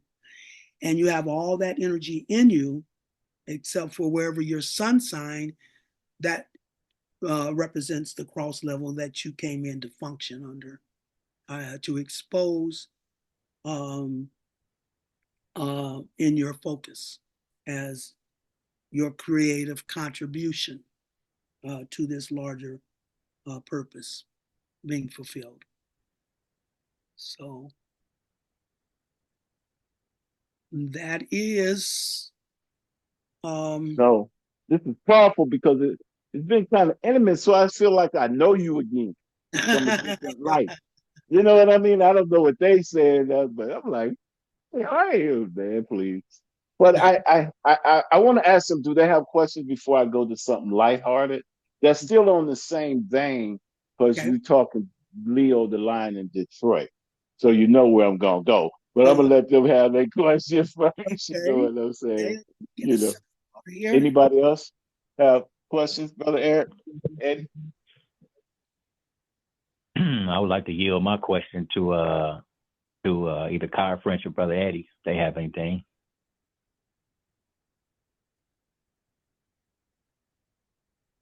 All right, nobody speaking up. Then I just want to comment real quick on, first of all, y'all have covered so much. And what I like is the roots of the Sirius bookstore in Atlanta, because I still watch them Chief Freeman L Yes. tapes. And you can see Bobby Hemmitt as a young man living on that Atlanta campus selling shoes. You can see him in there helping C. Freeman L. So it's great to hear all that history, to see where y'all come from. It's beautiful. Oh, yeah. And then, and I like how you say balance out the polar energies of Sagittarius and Gemini, for example. You have Frankie Beverly and Mays who transition, being the Saggy. And then in one of my favorite cuts by him was The Gold, The Time of Day. You also mentioned that we all here serving a purpose where he made We Are One. Yes. My friend Kaya French, name is Southern, so he talked about that Southern girl. Yeah. And so I'm all cut off in this. He was him and my boy. Now everybody know how much I love me some Marvin Gaye. That's my boy. Oh and yeah, the Silky. They were buddies, man. So he gives a tribute to Marvin and to how Marvin helped him, step up in his career and all. So, but yeah, everybody personally knows, that is my man, Marvin Gaye. So you mentioned Frankie Beverly, and you're absolutely right. He's been coming up a lot lately because the city of New Orleans is coming up a lot lately. And that's where he was, that's where he was from, Frankie Beverly, New Orleans. And now that's where they're going to have the Super Bowl at this year, also in New Orleans. So I've been noticing a lot coming up around New Orleans, as Frankie Beverly did, make his transition. You see, so there, to me, that's significant. That's what I'm talking about when I say spirit has me focused on certain areas for a certain reason or a certain message, and that's where I see the message coming from now. New Orleans, that's the city that's taking a highlight right now on the spiritual scheme of things, and that was definitely indicated by Frankie Beverly transitioning from that city, as well as the Super Bowl being located. And it's something really, I felt like I was used in something real strategic when I did the Gathering of the Masters in relations to this New Orleans thing. Because I did like I told you, Marvin Gaye is my boy. And when Kendrick Lamar did Heart Part 5, he used Marvin Gaye's song, I Want You. So everybody and their mama was sending me that video. That's how I got my first introduction to Kendrick Lamar. So when I looked at the Heart Part 5, the video where he used Marvin's song, I Want You, I started doing all the what they call it, where they analyze the song, and I started looking at a lot of them just to, try to get a feeling of what Kendrick was saying in Heart Part 5, and what I got out of it. It connects with the Tetragrammaton, this real ancient energy, where the father, the mama, and the son raises the fallen daughter. It's called the Tetragrammaton. And when I looked at Kendrick Lamar video, the Heart Part 5, that's what he was describing. He was describing the Tetragrammaton. He was talking about how we've been wounded as a culture, how these wounds have been generationally passed down.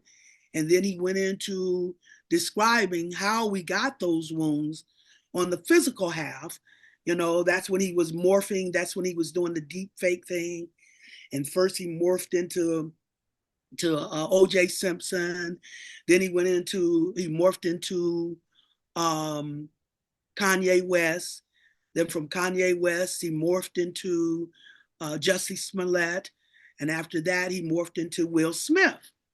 So my analyzation, as he talked about us and how we've been wounded, he used LA figures, all LA figures in this Heart Part 5 to demonstrate.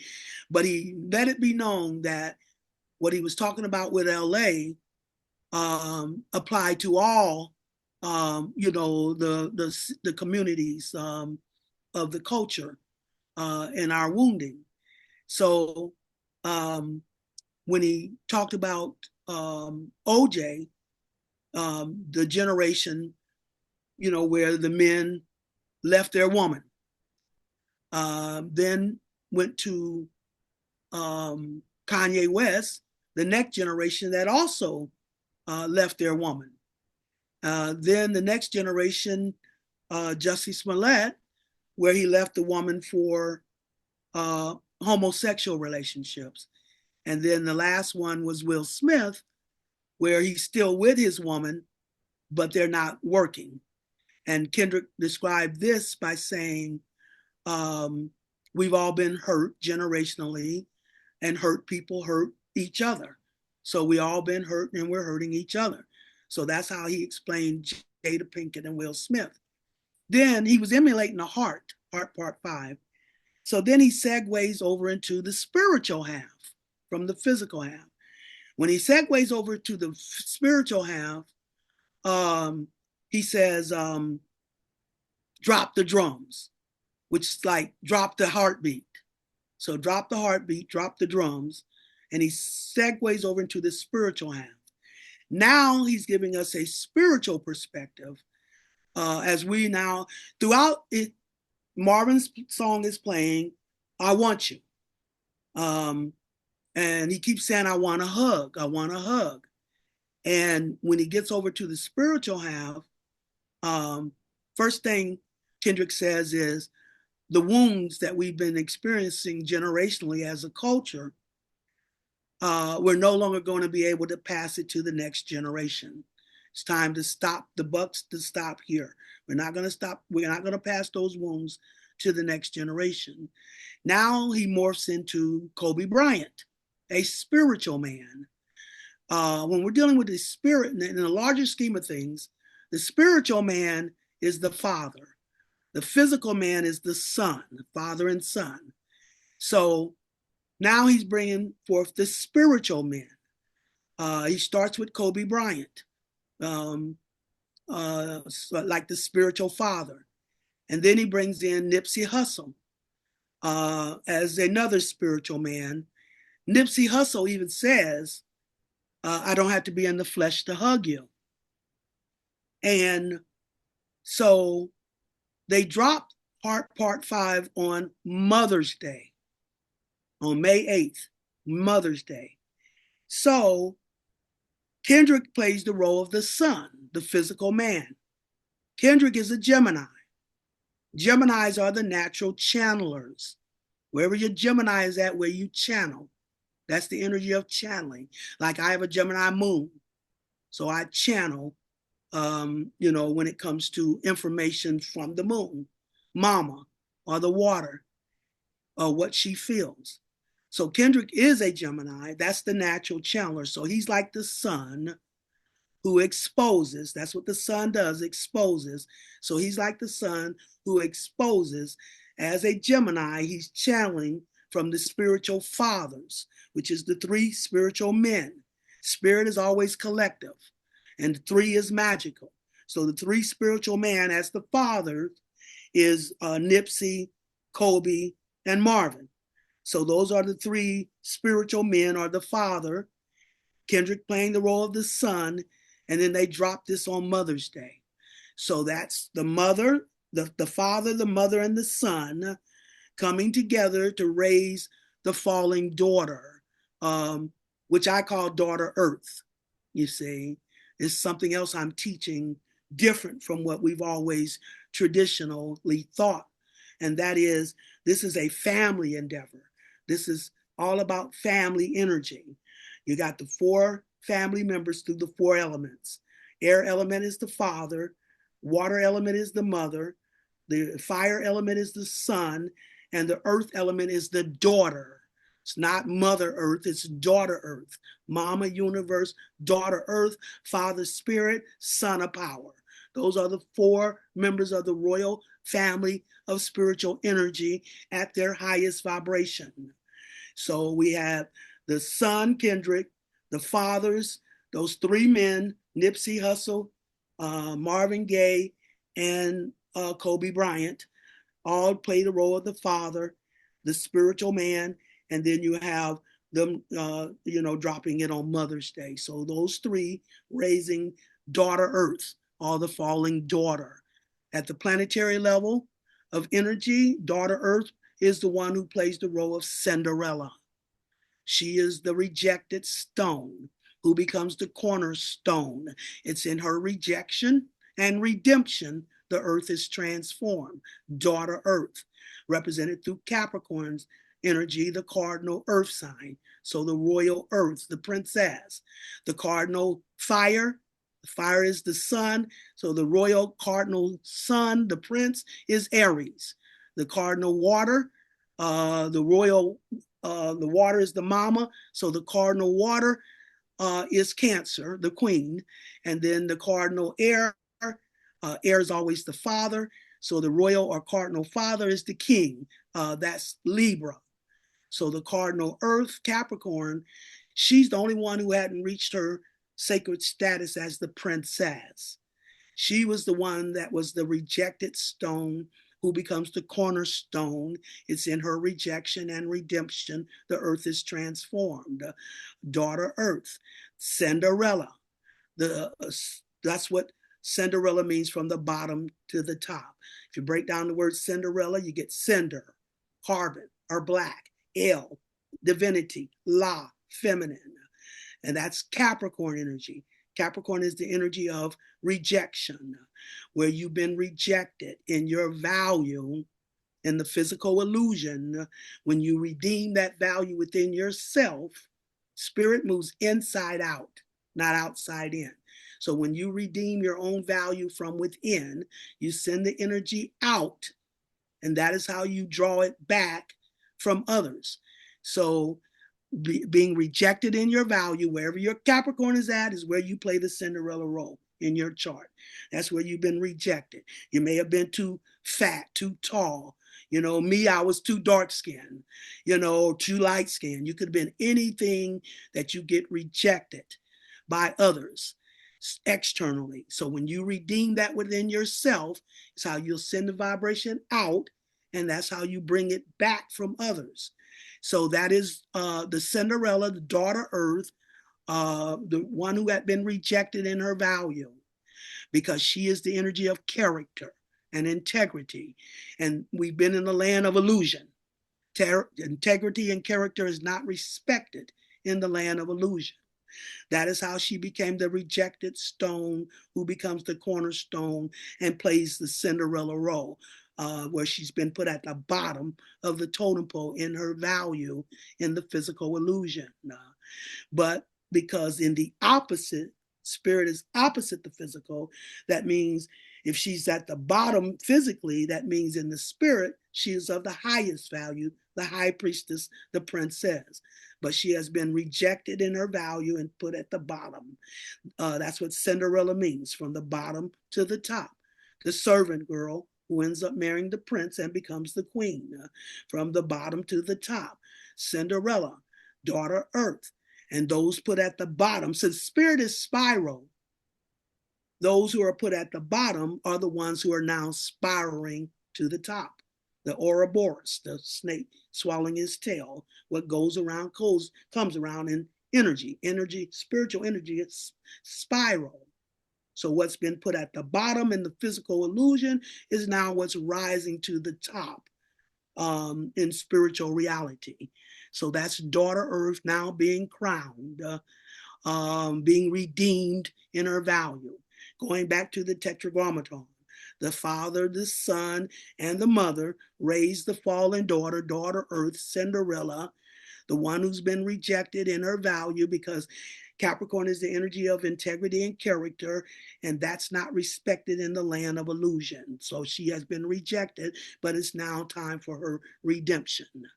So this is what Kendrick was exposing in Heart Part 5. And that's how that's my energy.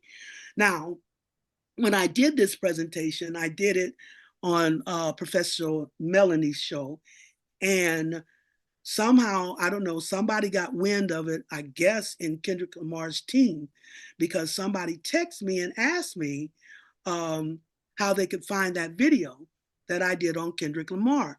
So when I told them how to find it, when I went to do the Gathering of the Masters in Georgia, we were at the new Black Wall Street in Georgia for the Gathering of the Masters. That was on August the 10th this year. And when I did that, I was giving the talk about the Heart Part 5, Kendrick Lamar. And I was also talking about next year's Super Bowl, because I was describing next year's Super Bowl as when a Tsar puts on his penis, or his resurrection. Interesting, you talked about Gemini Sagittarius, because that is exactly what the Super Bowl is symbolic of. I call Sagittarius, the last fire sign, the sign of a Tsar. You have, and the fire is always the sun. So where in the physical rotation we have Aries, Leo, and Sagittarius. When we're dealing spiritual, we're going to reverse the rotation. Spirit is opposite the physical. So now we're going to look at the fire axis in a reverse order. We're going to start with Leo, the sun, the resurrection of the sun. He resurrects into Aries, or Mars. Mars is the planetary ruler of Aries. Aries is a Haru energy. They pattern their heroes after our Haru, because Aries is the most personal sign of the zodiac. And Aries is where you come to your full 360 degrees of personal power. You do that in Aries. So that's where you step up into your Haru, when you come to your full 360 degree of personal power, Mars energy, Haru. And then the Harus all in their 360 degrees of personal power, they all come together in the peak of Sagittarius. So the Harus in their 360 degrees of personal power comes together as Sagittarius, or Asar, the last fire sign, the ultimate son of power. And the planetary ruler of Sagittarius is Jupiter. The planet Jupiter is the great beneficent. Everybody gets their blessings through Jupiter. Everything Jupiter touches in its energy, it brings in abundance. So coming to the abundance of power in Sagittarius, collective power. Spirit is collective. So coming to your abundance of collective power in Sagittarius, or Asar, as all the fire come together, the resurrection of the sun in Leo, stepping into your 360 degrees of personal power in Aries, and then the Harus all coming together in Sagittarius as a Sar, where you come to the full abundance of collective power. And so he had to be cut down into 14 pieces.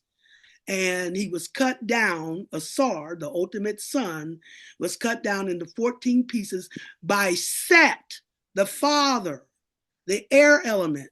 The air element is the spirit of righteous thinking. That is the father's role, righteous thinking. So he had to cut the ultimate son of power down into 14 cycles of time so he could mature in how to use his powers righteously without abusing them. Because the only sin is the abuse of power in the spiritual reality. So he was the son most prone to abuse his power, the abundance of power. So Father's spirit, righteous thinking, cut the ultimate son down into 14 cycles. The last piece, the 14th piece, was his penis, the power of resurrection.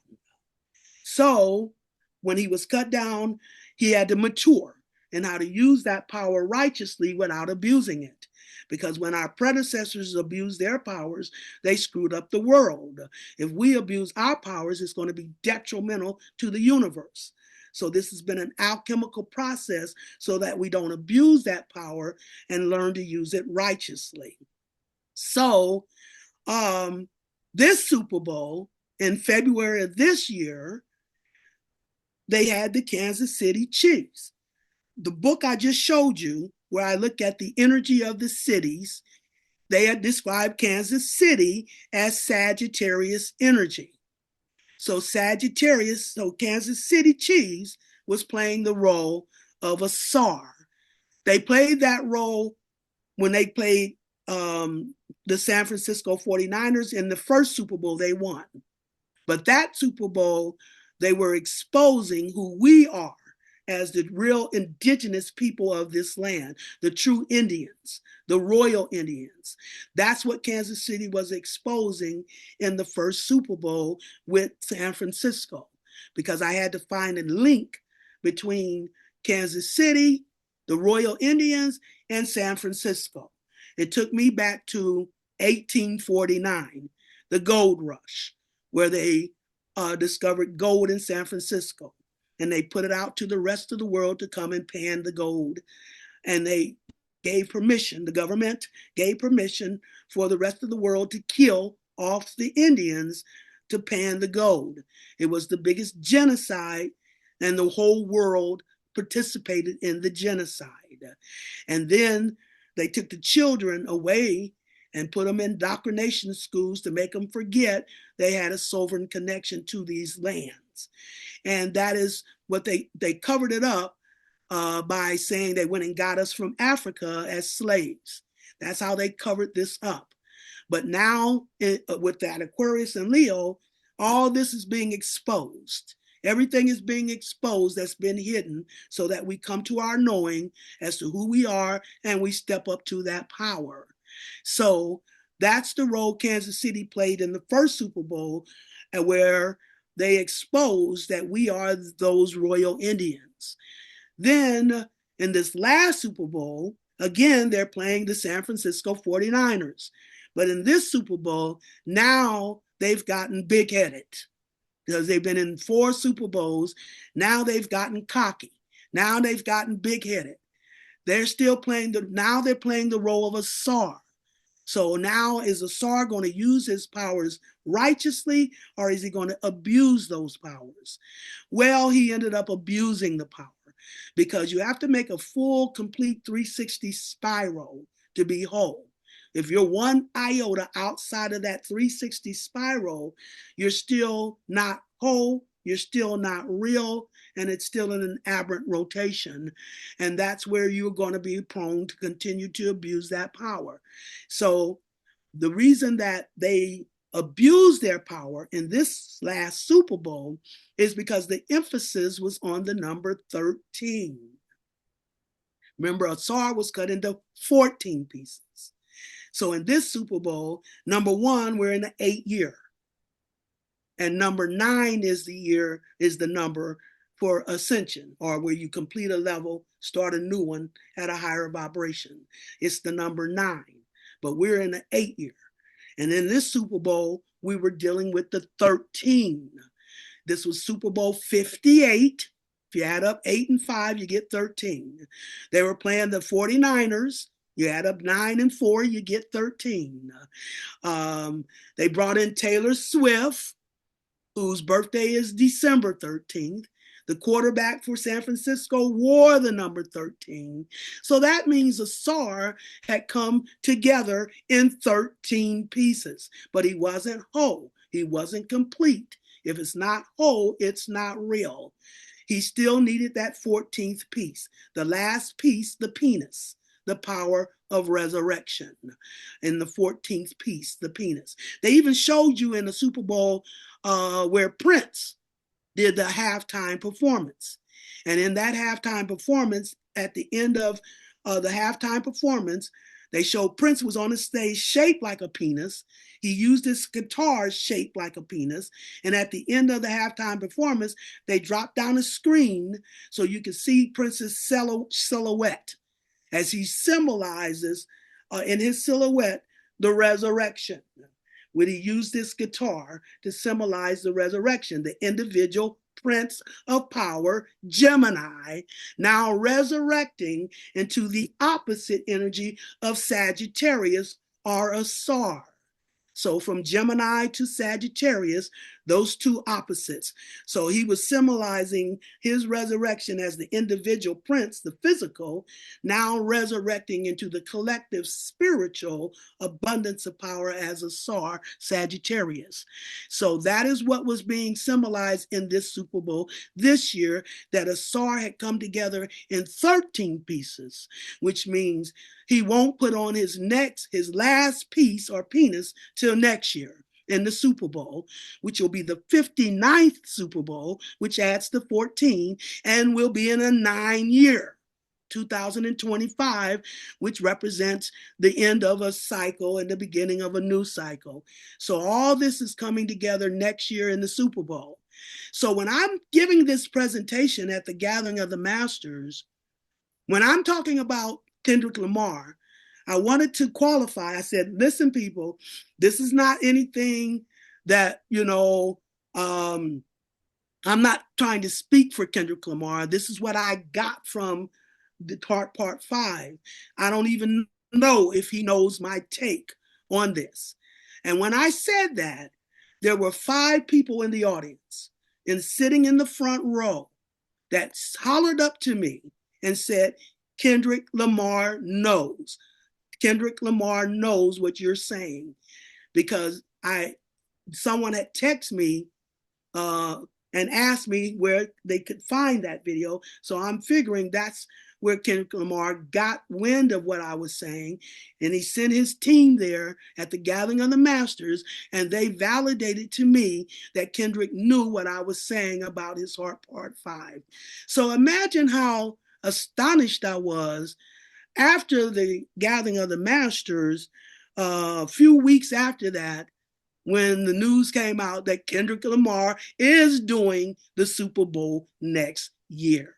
So this is going to be astonishing as to what he shows us and opens up for the Super Bowl in New Orleans, That's what made me bring that story to you, because the Super Bowl is in New Orleans, and at the same time, we're getting information about, like you said, Frankie Beverly passing over, who was from New Orleans. So this is how all this spotlight is now showing us where the focus, the universal focus, especially for this Super Bowl, and for whatever message is supposed to open up at that time, all is going to be focused, in that New Orleans atmosphere, even connecting that dot with Frankie Beverly.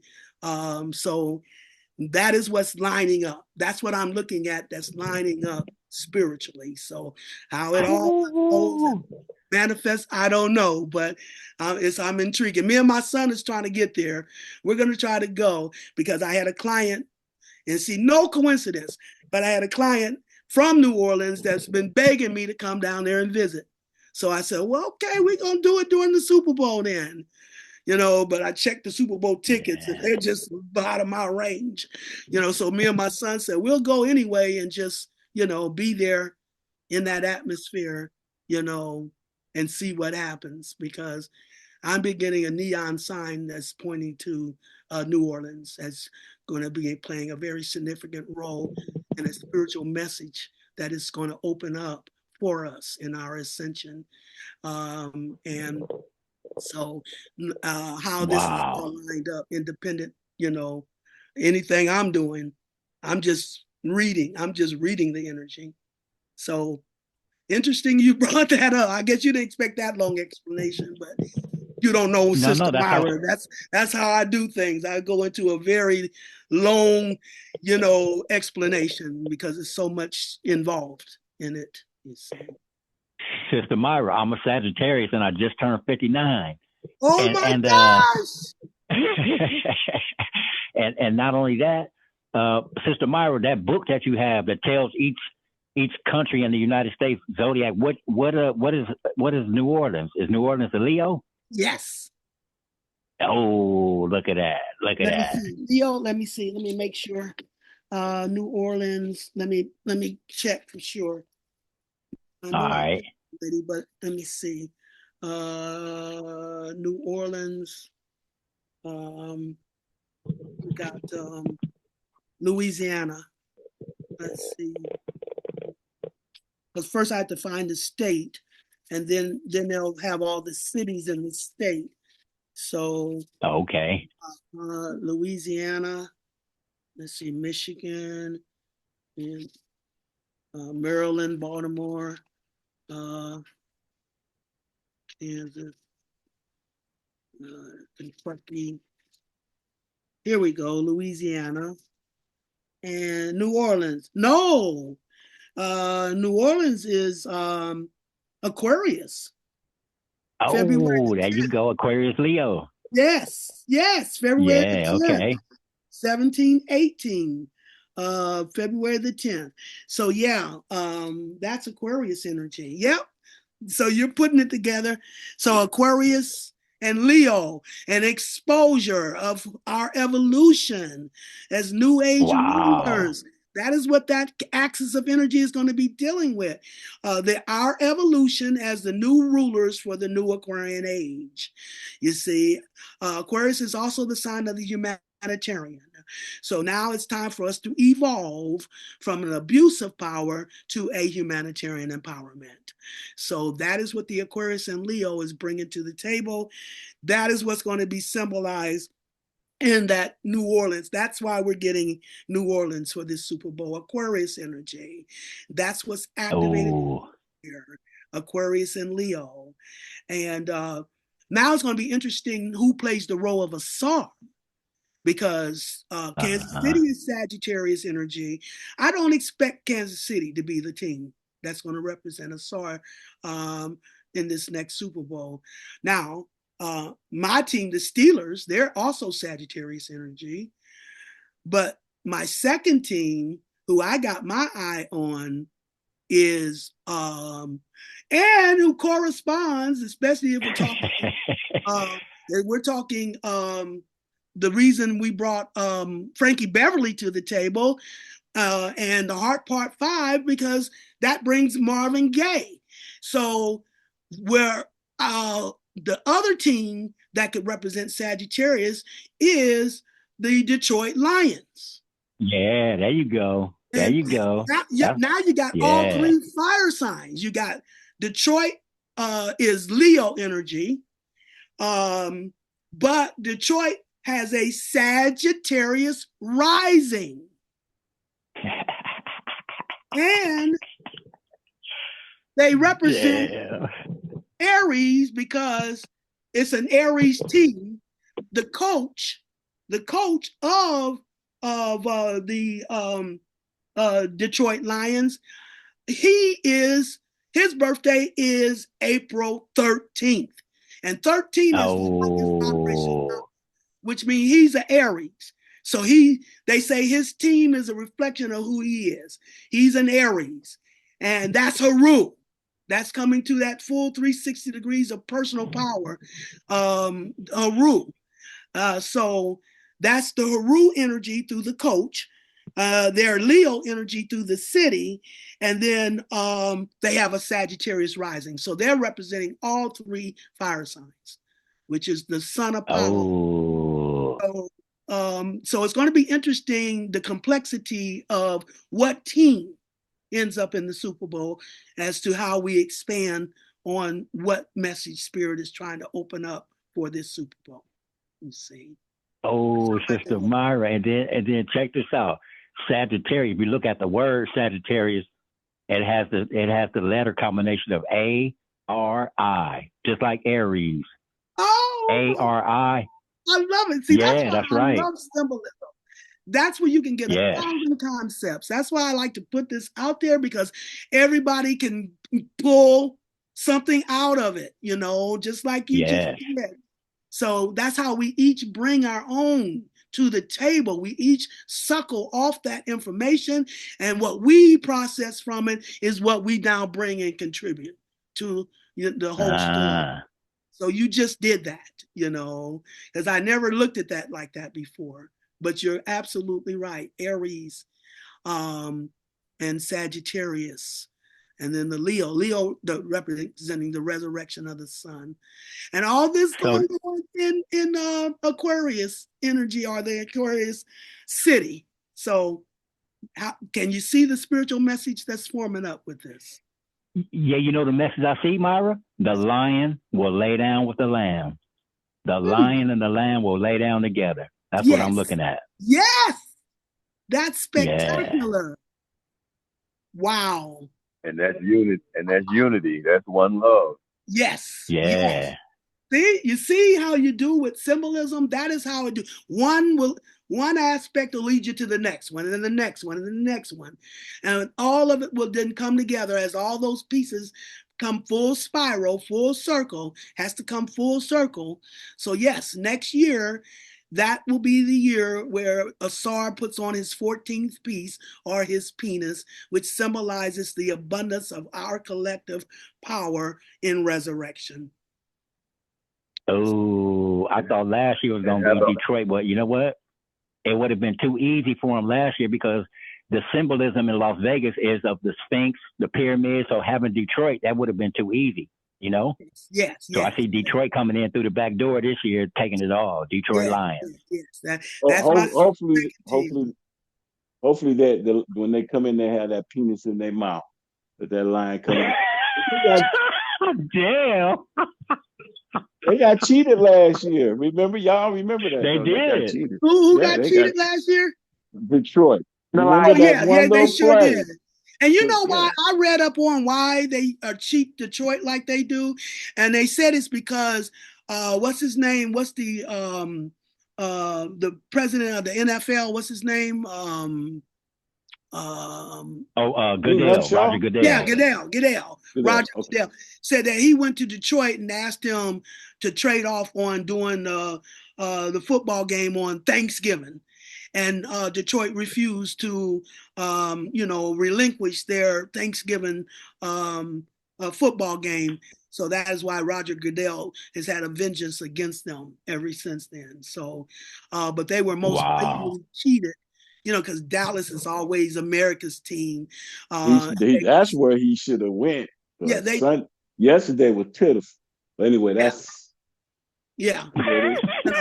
that's who they cheated Detroit. That's where they blatantly cheated Detroit in Dallas, you say, where they did the thing where the official, where Detroit had won the game in Dallas, and then the official said no. Oh yeah, that's right. He didn't report in. He didn't report.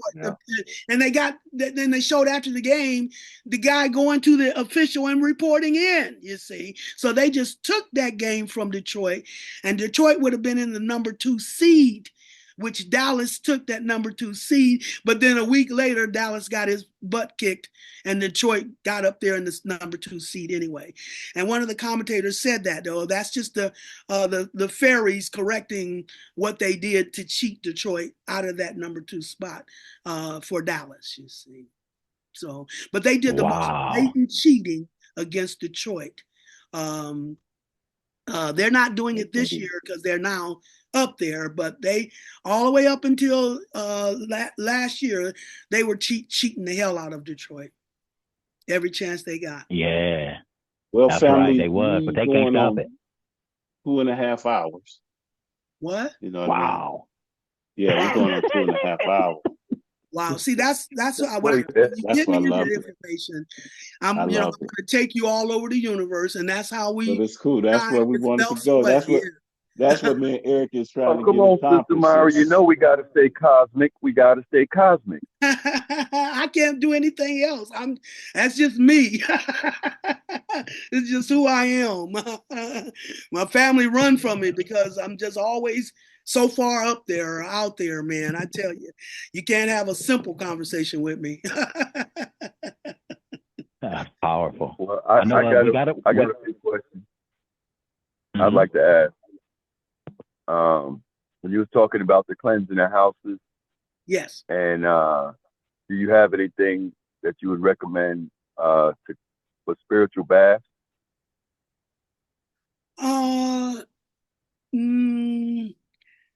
No, I haven't really been that big in that. But I mean, it's so easy to find. And wait a minute, what is it? The only thing keep coming to my mind right now, I don't know why, but all I keep hearing is what is that? What is that? Mineral salt? Epsom salt. Oh, like yeah, Epsom salt. That's it. Epsom salt. That's what keeps coming to me right now. But I know there's so much, that people talk about. I have a book that really talks about, different ways to take spiritual baths. Cinnamon is another good thing to use in the bath. It sweetens up things. Cinnamon attracts.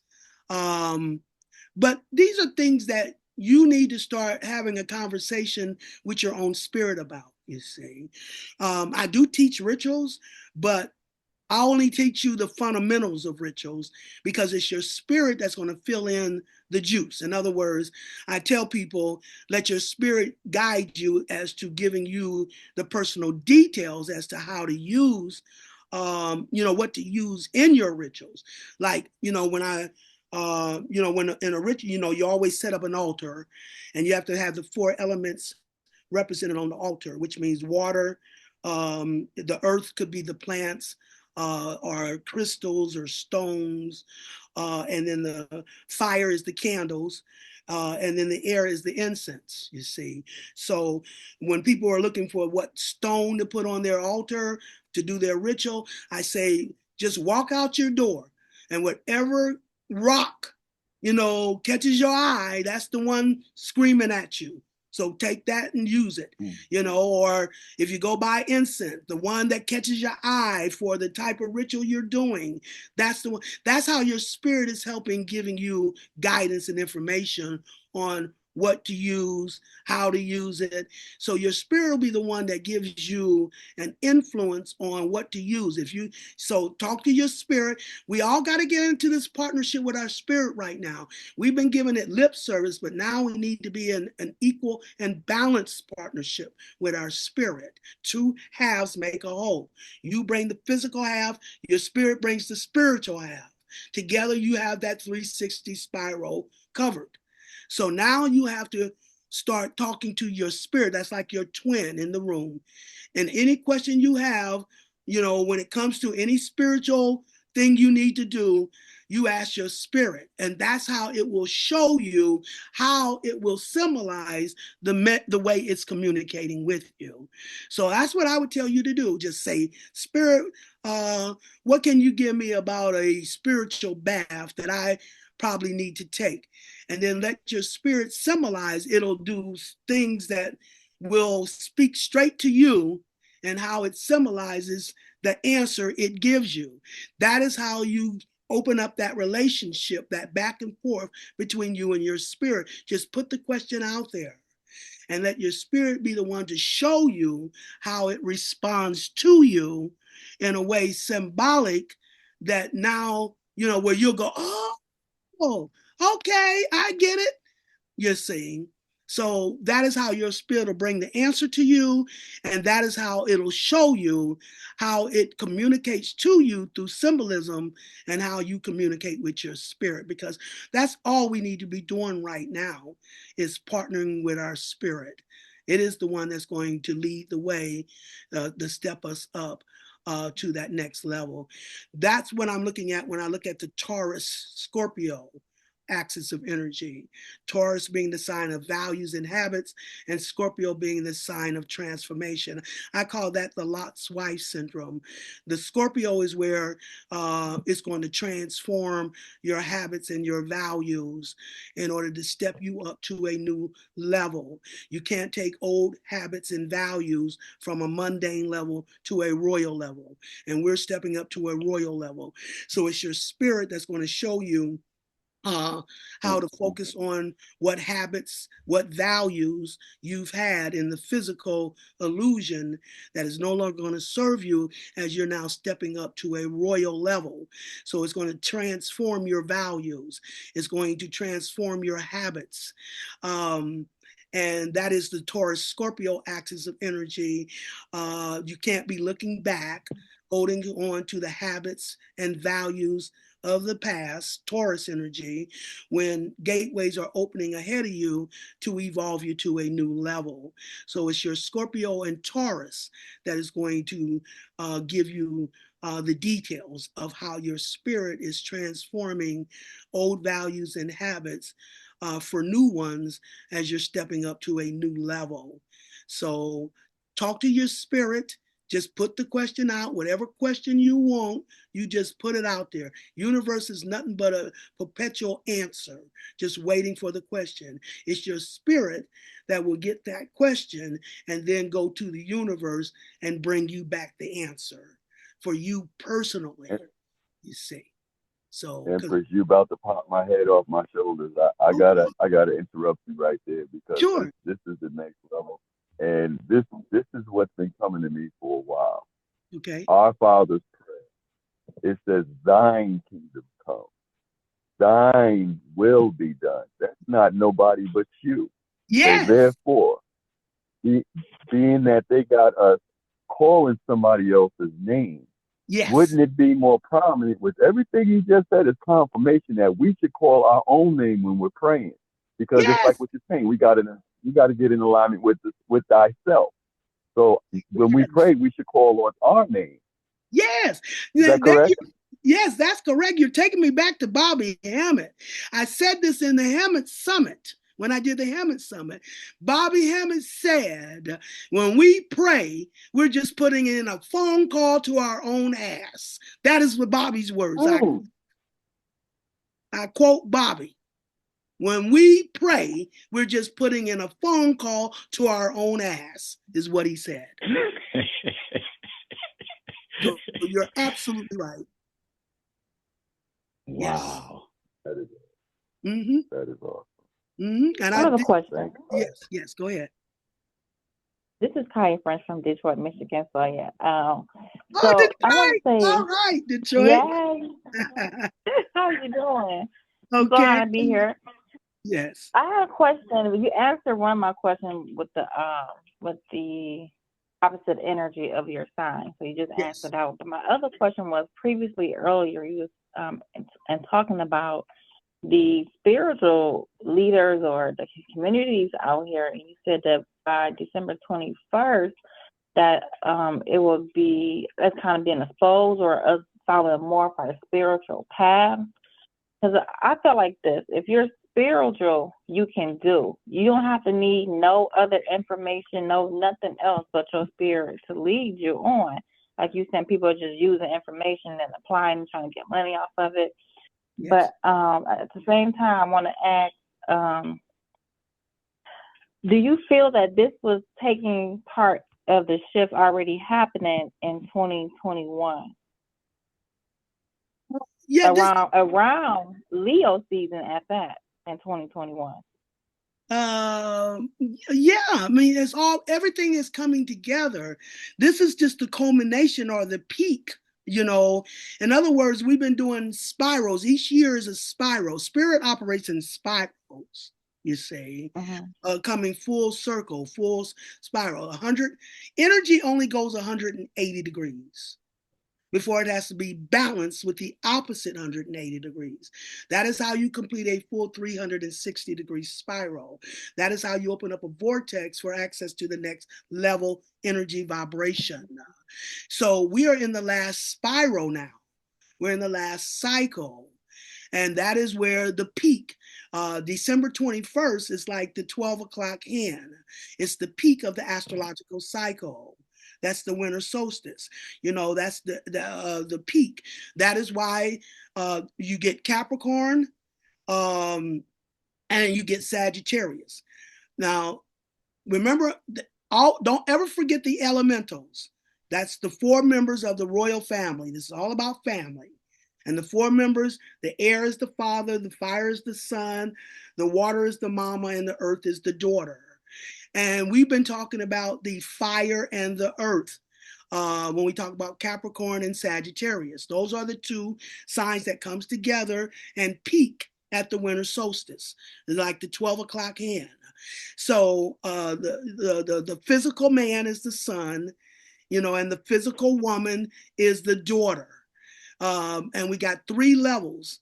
We got the first level of the sun and the daughter, or the fire and the earth, between Aries and Taurus. That's the first level of the sun and the daughter combination. Then the second level is Leo and Virgo. As a matter of fact, Trinity and Neil in the movie The Matrix played the role of Leo and Virgo, where they took Neil to the Oracle. Neil doubted his powers. He's trying to identify his power through his ego.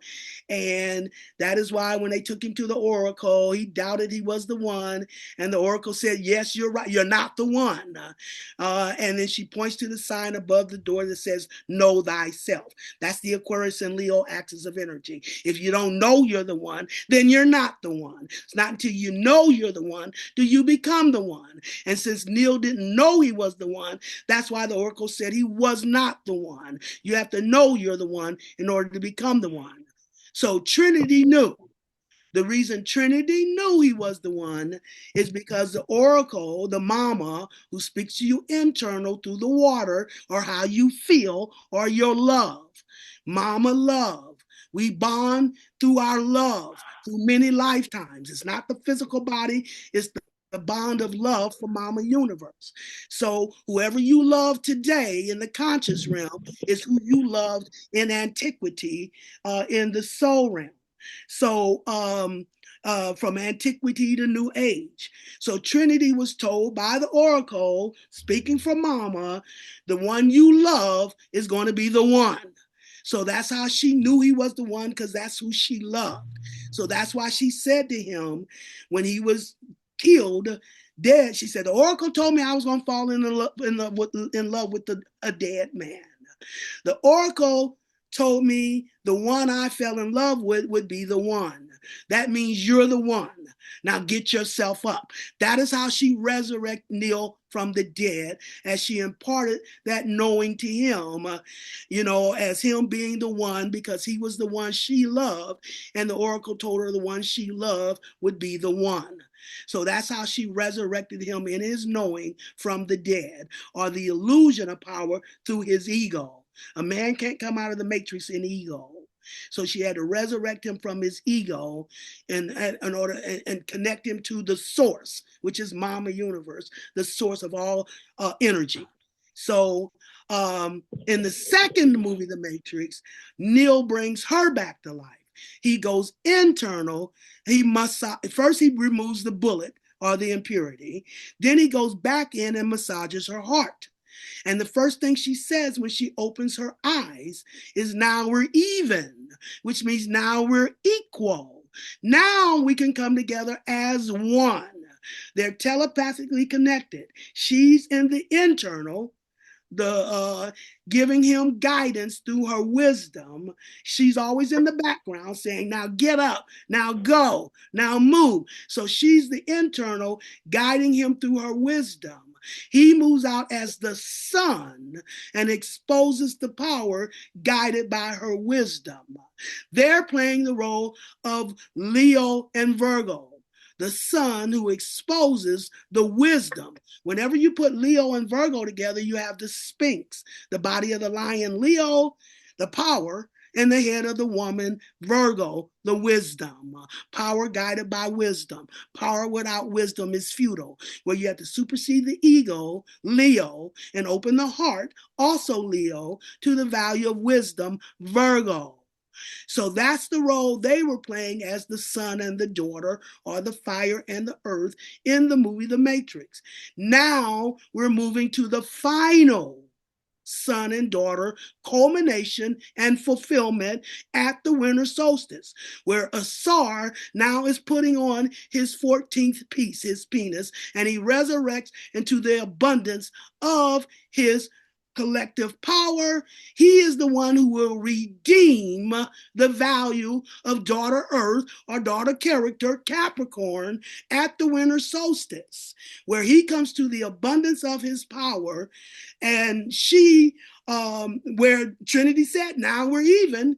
Now he comes to the abundance of his power, comes even to the highest daughter of character, the daughter, the high priestess, the princess of the royal family. Asar now becomes equal to her as daughter character.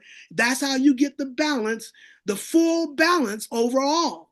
Because now we got the ultimate son, Sar, Sagittarius, equal to the ultimate daughter of character and integrity, Capricorn, coming equal at the winter solstice, which is the 12 o'clock in, or the peak of the astrological cycle. But you always have to include the opposites, so that once you bring the ultimate son and daughter in balance through Capricorn and Sagittarius, that automatically brings the father and the mama in balance through the opposite sign of Sagittarius is Gemini. Air is the father, and the opposite of Capricorn is Cancer. Cancer is the mother. So now we see a full balance of son and daughter at the highest level, and mama and father now in the physical level. They have now switched positions. The son and the daughter are now at the highest, and the mama and the father are now energizing on the physical half of reality. The first 6 signs are physical, and the second 6 signs are spiritual. So now that's how we flip the script. That's that transformation. And let me tell you, since we were talking about Greensboro, this is interesting, because the first day I moved to Greensboro, when I moved in with that Gemini lady, I was living in Atlanta, and what I did is I got a Penske truck, and I hitched my car, and I drove from Atlanta to Greensboro. And when I went into her apartment complex, I had to come out in the evening in order to get some items from my truck to spend the night. And when we walked out the door, and she was a Gemini, when we walked out the door, she said, "Look." And we looked up into the sky, and there was these 4 balls of light in the sky. It wasn't somebody shining up these balls of light. They were huge. It was like somebody was shining these 4 balls of light down from the universe, and they were spinning. All 4 were spinning, and they would come together, and then they would shoot apart. They'd come together and they would shoot apart. And so, I'm like, wow, we look like, wow. And then we saw this cloud that was shaped like a ship. And it looked like, that she said, look, there's the ship. And I waved at it. I said, thank you for welcoming me to Greensboro. This was March 11th, 2004. And I said, thanks for welcoming me to Greensboro. And the light blinked on and blinked off. When I went inside and looked through some material I had put together in Atlanta, I had this notebook that I would always do a lot of writing in. So I opened the notebook, and there was these 4 balls of light, but they were together where I had drew the 4 elements: the mama, the son, the father, and the daughter, the 4 balls of light.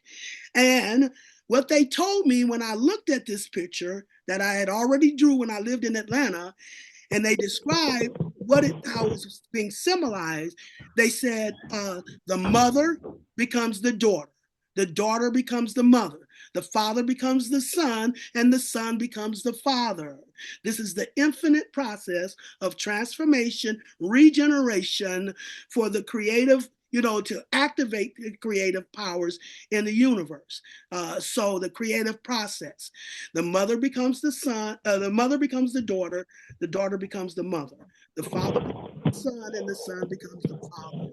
The infinite process of transformation, regeneration, and evolution of spiritual rulership.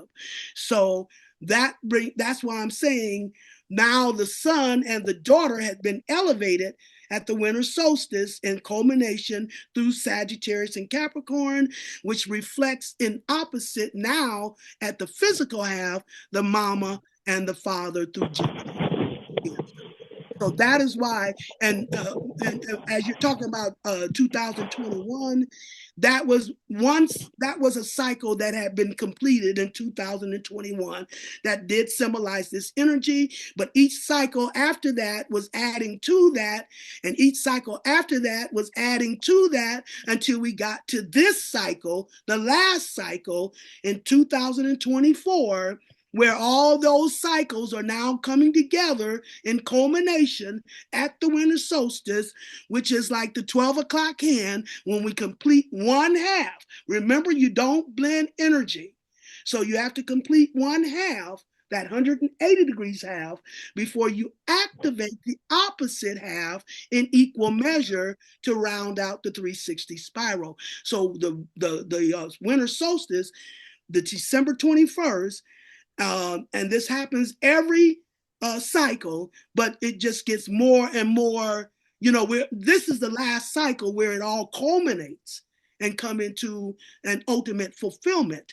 So that is where we get that fence or that crossroad. That's why we got the eclipse in April that represented a cross, because we're at that crossroads now, which is symbolized by December 21st, when we hop the fence from the physical half, that 180 degrees, to the spiritual half, where we now balance out that half and complete that spiral. It's not until we complete that full 360 spiral that it opens up the vortex to elevate us to the next level or ascend us to the next level.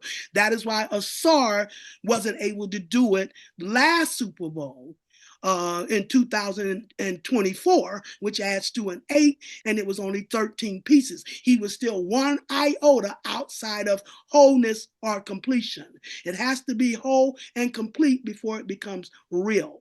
Anytime you're looking at a part of the whole, that's the illusion. So this is only the time this year, this winter solstice is where we complete the last cycle. Take so many cycles to complete to fulfill a spiritual purpose. This is the last cycle, but it's all compounded on top of all the other cycles that we have completed leading up to this one, where it all culminates at this cycle. Does that answer your question?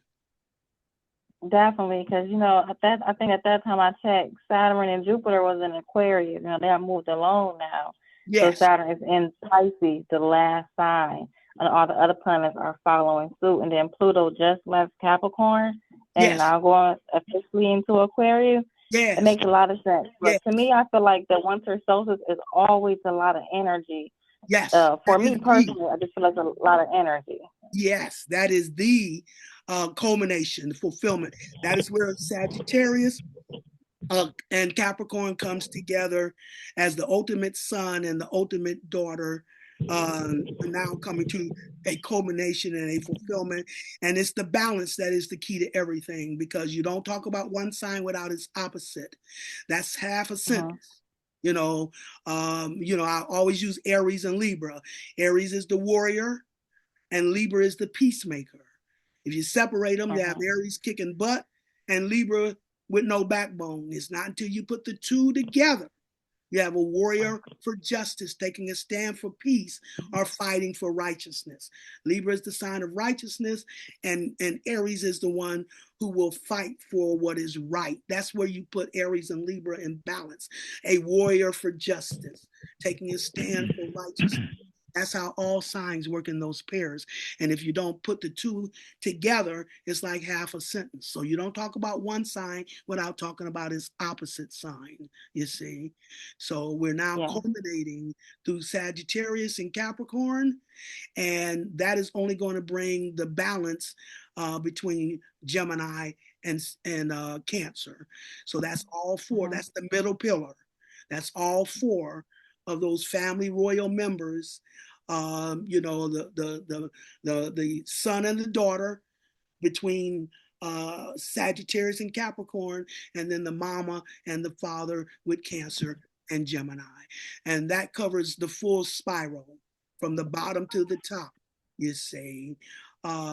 Capricorn rules over the eastern half, and then Sagittarius rules over the western half.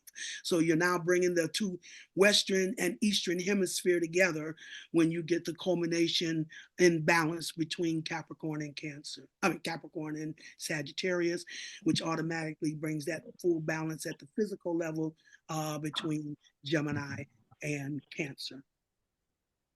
Thank you. My last question is this: do you, or anybody on this call, but you two, Miss Sistar MyRah, is that on that full moon, when the Taurus full moon recently just happened on the 15th, do you feel like that was like a deep ancestral energy? Because because the spiritual is trying to really contact us even heavenly more. Do you feel that full moon was something initiated for the spiritual people, for people to be awakened? And not only that, did you see the sky? It was a lot of stars. I don't really see a lot of stars in Detroit at night, but I was inclined to continue to look up at the sky, and I saw like a constellation. Like I saw it last night too as well.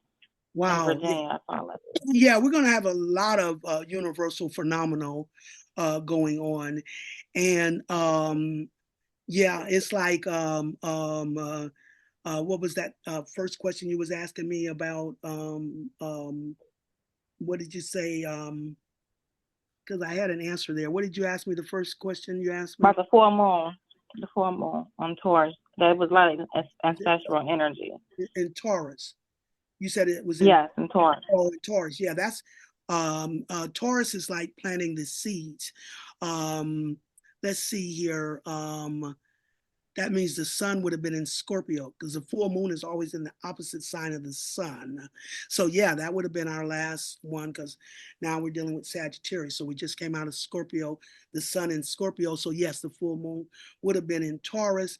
But then we're emphasizing that transformation aspect when it comes to our values and habits, when we're looking at that full moon in Taurus and Scorpio, transforming our values and habits. That's when that energy was becoming extreme in our influence, how we're being pushed, to make some transformations in how in our value systems, letting go of old values and stepping up to new, higher values. But there was something else you mentioned before you talked about that.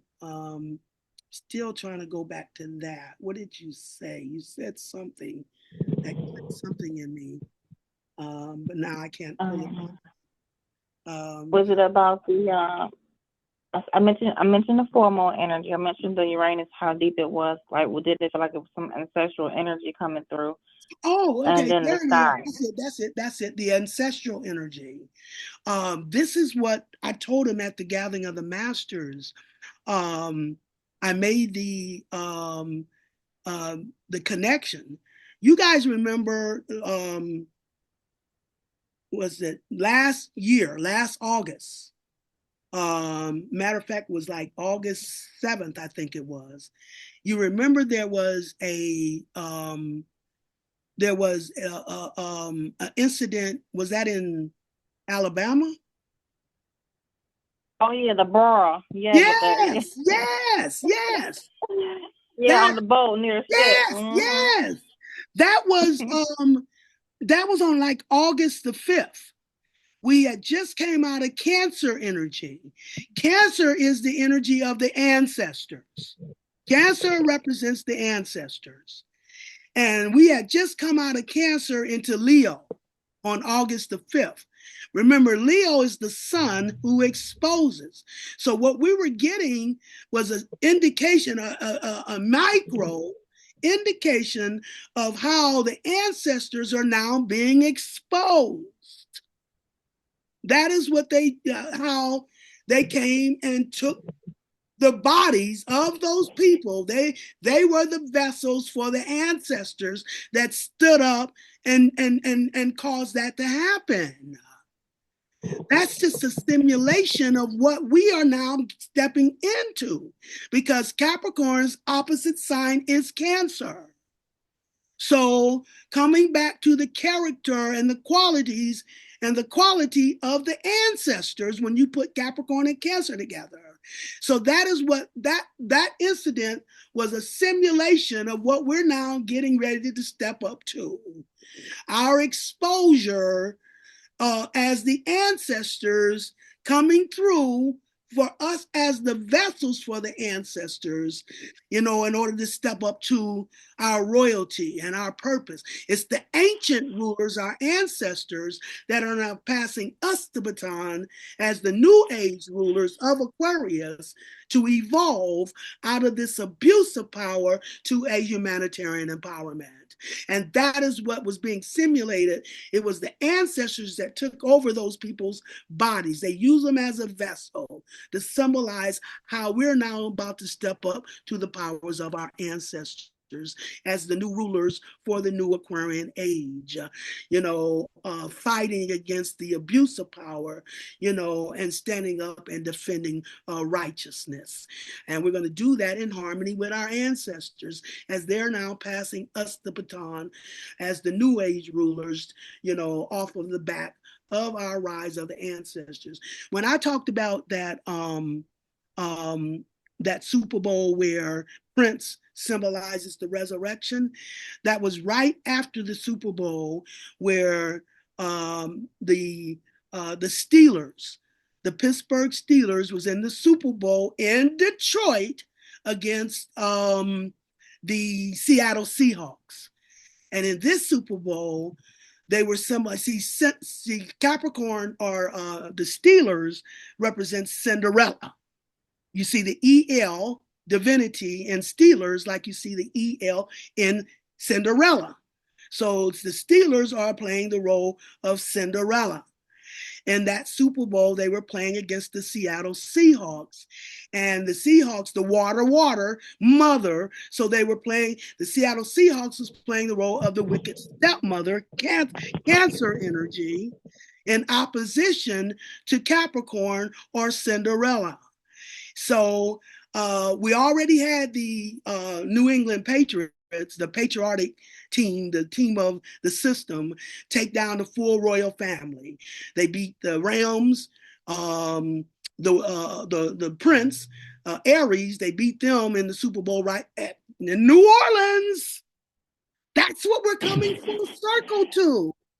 That's when my spirit first had me do the Symbolism Super Bowl, when the the New England Patriots, the patriotic spirit, took down the Royal Prince, the Rams, in the Super Bowl in New Orleans right after 9/11. They were instigating the energy of war. War on America, they said. They had a heart with an arrow through it. This was right after 9/11. They wanted to energize going to war with Iraq or Iran, whichever one, after that Super Bowl. So they did the Super Bowl ritual, War on America, where the patriarchs took out, the prince, Aries, the realms. Then the New England took out North Carolina, the matriarch, Charlotte. They took out Charlotte. That's when they had the Janet Jackson thing, the matriarch being exposed by the little patriarch, Justin Timberlake, where he exposed her breasts. So that was the matriarch, the patriarchs taking out the matriarch. Then they took out the father, the king, when the patriarchs took out Philadelphia, the Eagles, because air always represents the father.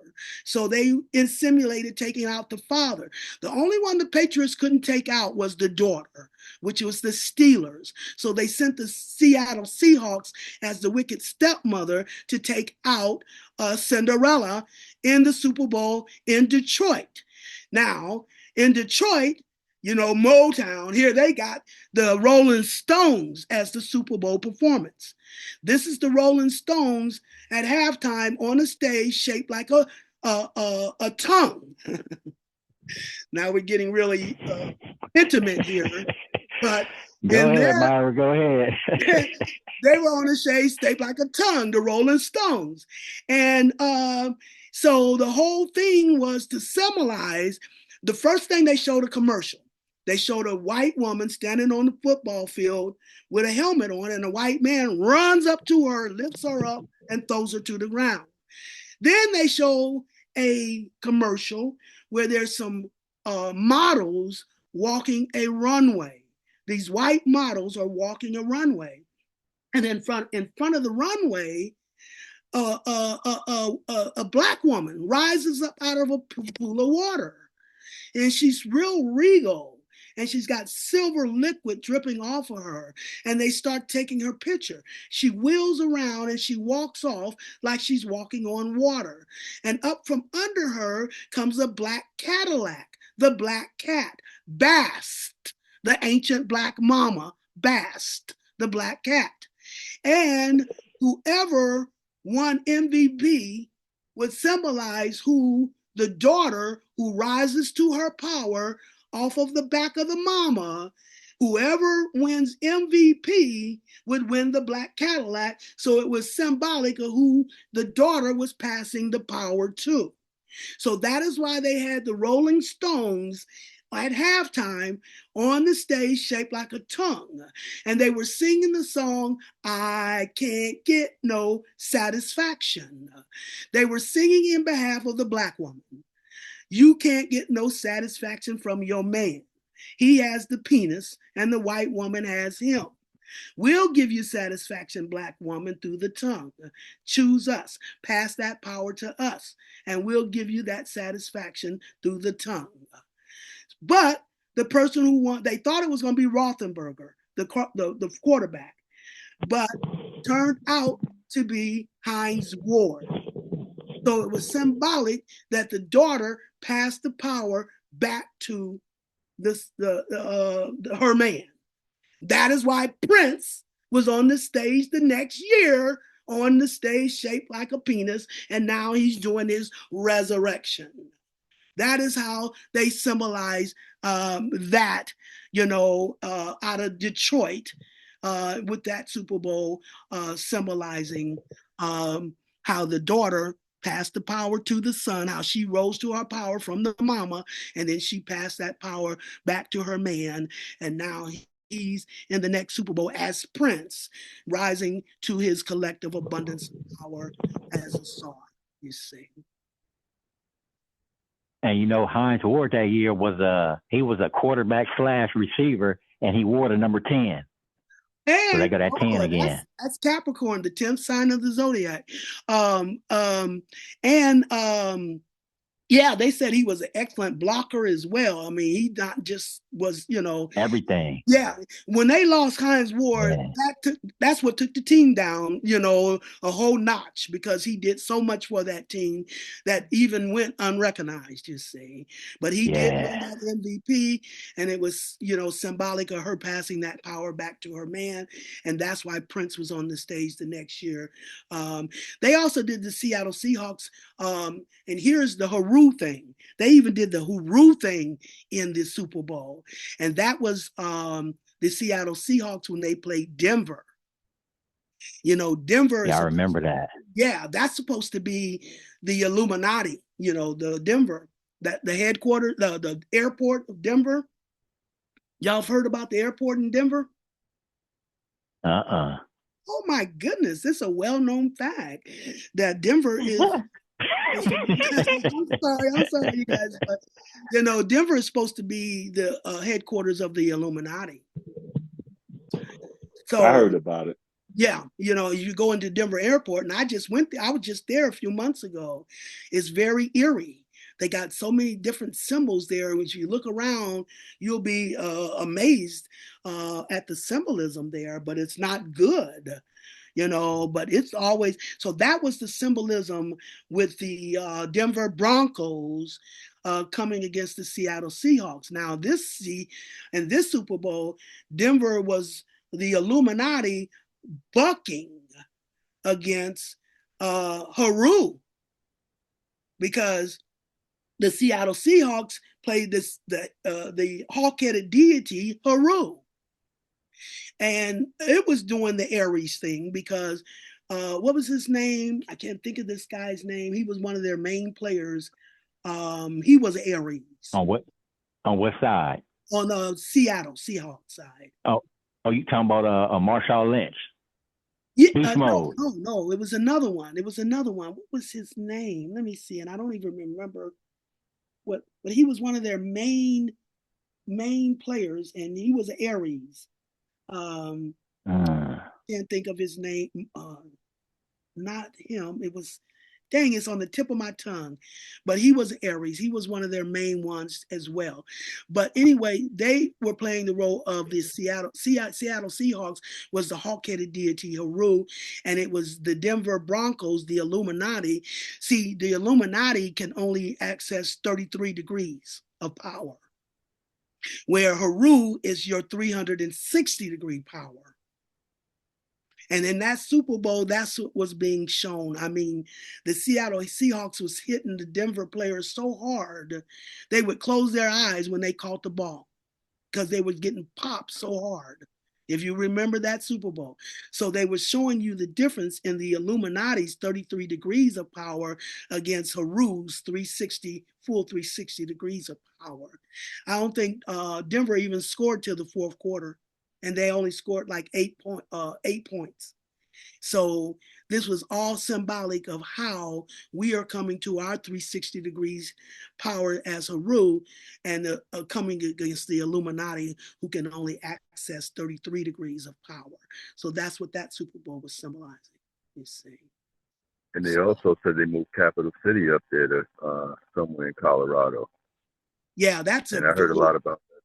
That's a very eerie place. And when it comes to its energy, my granddaughter lived there for a time, and she couldn't get over the energy. Everybody that I know that goes to Denver, Colorado, it's a very funny energy there. They all keep talking about how weird the energy is there, you see. So that's the Illuminati. That's supposed to be the headquarters of the Illuminati, and that's what they were symbolizing there. The hawk-headed deity Haru, badgering them with their little 33 degrees of power. And if you go back and look at that Super Bowl, you'll see it. I mean, they were whacking them. They were hitting them so hard. They didn't even get the ball. It was crazy. And that's what that was symbolism of. So that's why I look at the Super Bowl, because you're looking at energy at a larger collective. Spirit is collective, where you pull energy. That's why they do their rituals through the Super Bowls, the Olympics, wherever they can gather a large group of people to focus. That's how you energize, through your focus.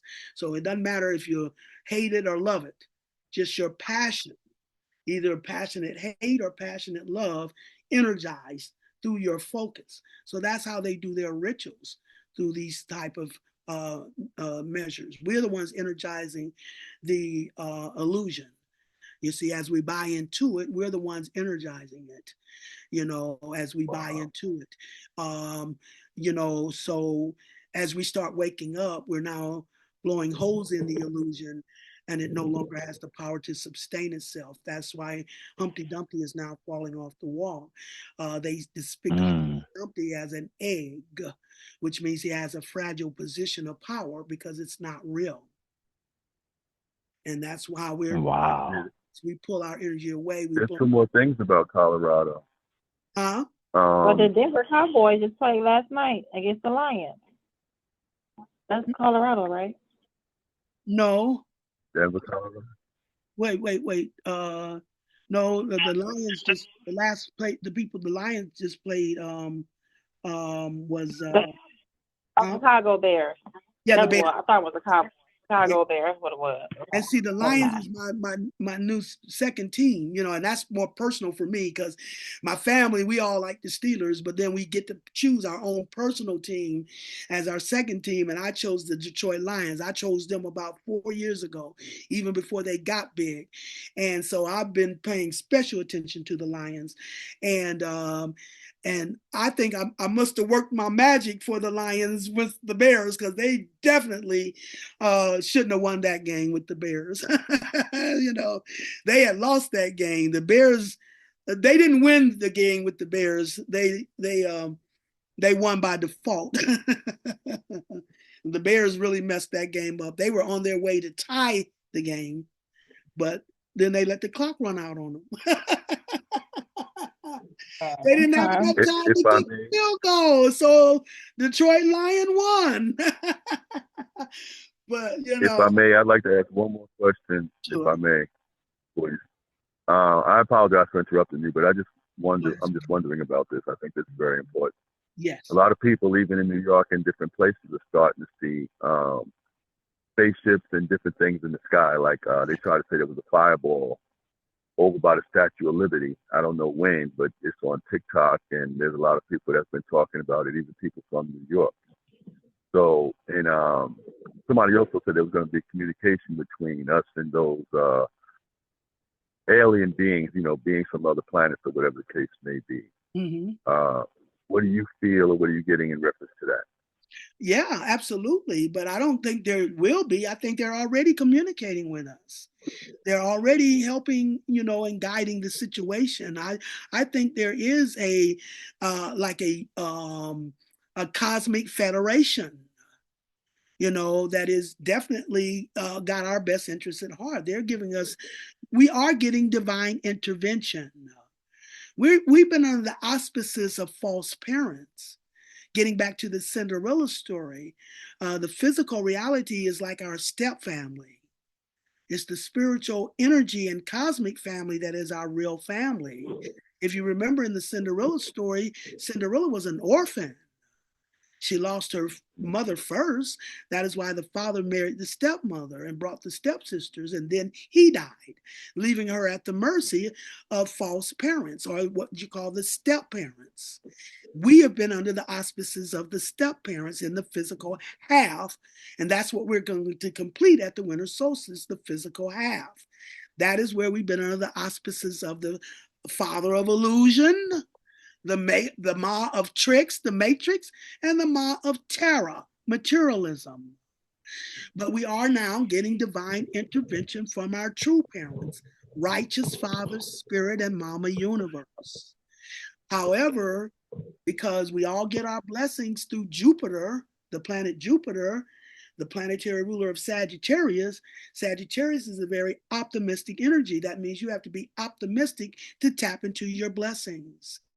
So that is why they keep us lowered in our vibrations through doubts, fears, and guilt, which lowers our energy so that we start thinking pessimistic.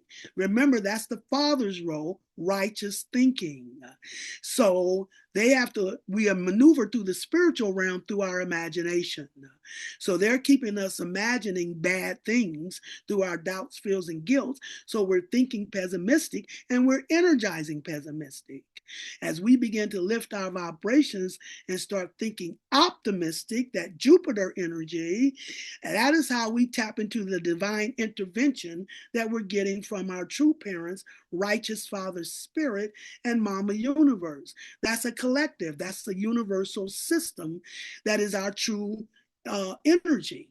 We're spiritual beings having a physical experience, not the other way around. We fell from the highest universal levels, the royal level, to the lowest level of the earth. And now in full spiral, it's time to come back full spiral to the highest again. So from the highest to the lowest and back full circle to the highest. We just come down here on earth to serve a mission and a purpose to energize this operation. Spiritual energy has to be manifested in order to identify the impurities so we can cleanse and purge of those impurities so we can heal and then ascend to the next level. Virgo is the healing. Virgo is where we get our healing. And then Virgo is the last sign on the physical half. First 6 signs are physical, second 6 signs are spiritual. Neither one are no higher or lower than the other. Balance is the key to everything. Spirit needs a vessel just as much as the vessel needs the spirit. So it's the balance of the two halves, but we complete the physical half in the energy of Virgo. I call Virgo the Christ child because Virgo is the last sign in the physical half, and it's like the one who cleanses us and purifies us of false values to the matrix so we can heal in our wisdom. Like I said, Trinity and Neil play the role of Leo and Virgo. Virgo is the wisdom that cleanses us and purifies us of false values. Anytime you're dealing with earth, you're dealing with values to this matrix. And as we cleanse, that's why Virgos are so meticulous when it comes to details. They can leave no stone unturned as they hunt out all impurities so we can purge and then heal and then ascend as the last sign in the physical half. Now we ascend into the spiritual half through Libra. Now we can get into an equal partnership. Libra is the sign of partnership. It's an air sign, spiritual. So now we can ascend and get into an equal partnership with our own spirit and come to our individual wholeness or our individual Christhood. And then each person has to do that. Like you get into balance with your spirit through Libra, come to your individual wholeness.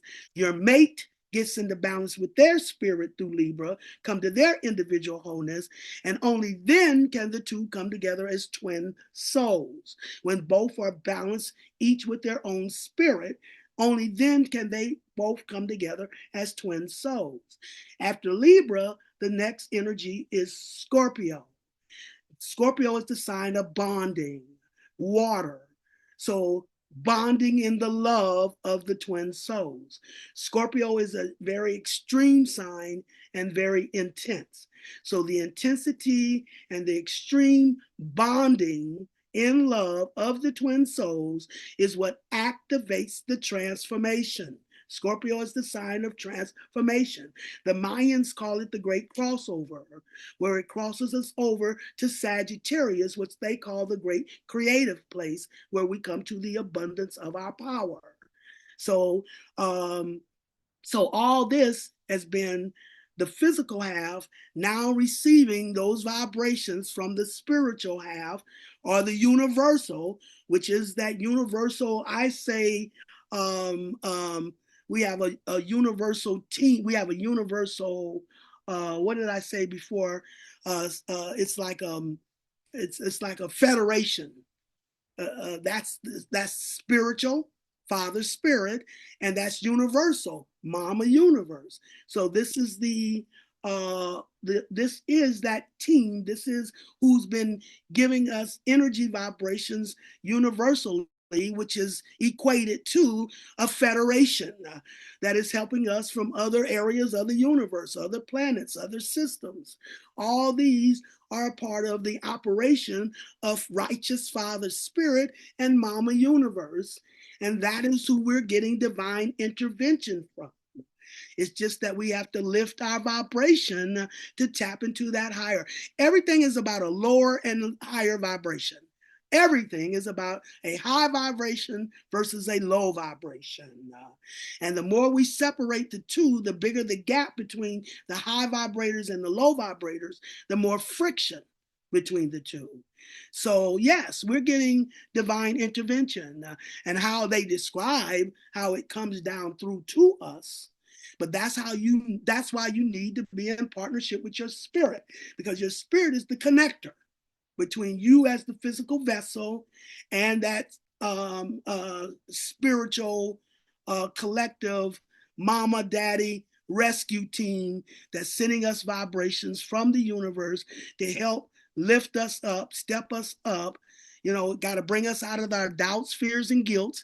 That's what undermines our power anytime we deal in doubts, fears, and guilt, because the number one prerequisite to stepping up as a royal ruler, they have two criteria that you're judged by the universe as if you qualify as a royal ruler. Number one, you have to be secure from within. Earth and water are internal. Earth is your security and water is your emotional happiness. Those are internal. Feminine. Air and fire is masculine, external.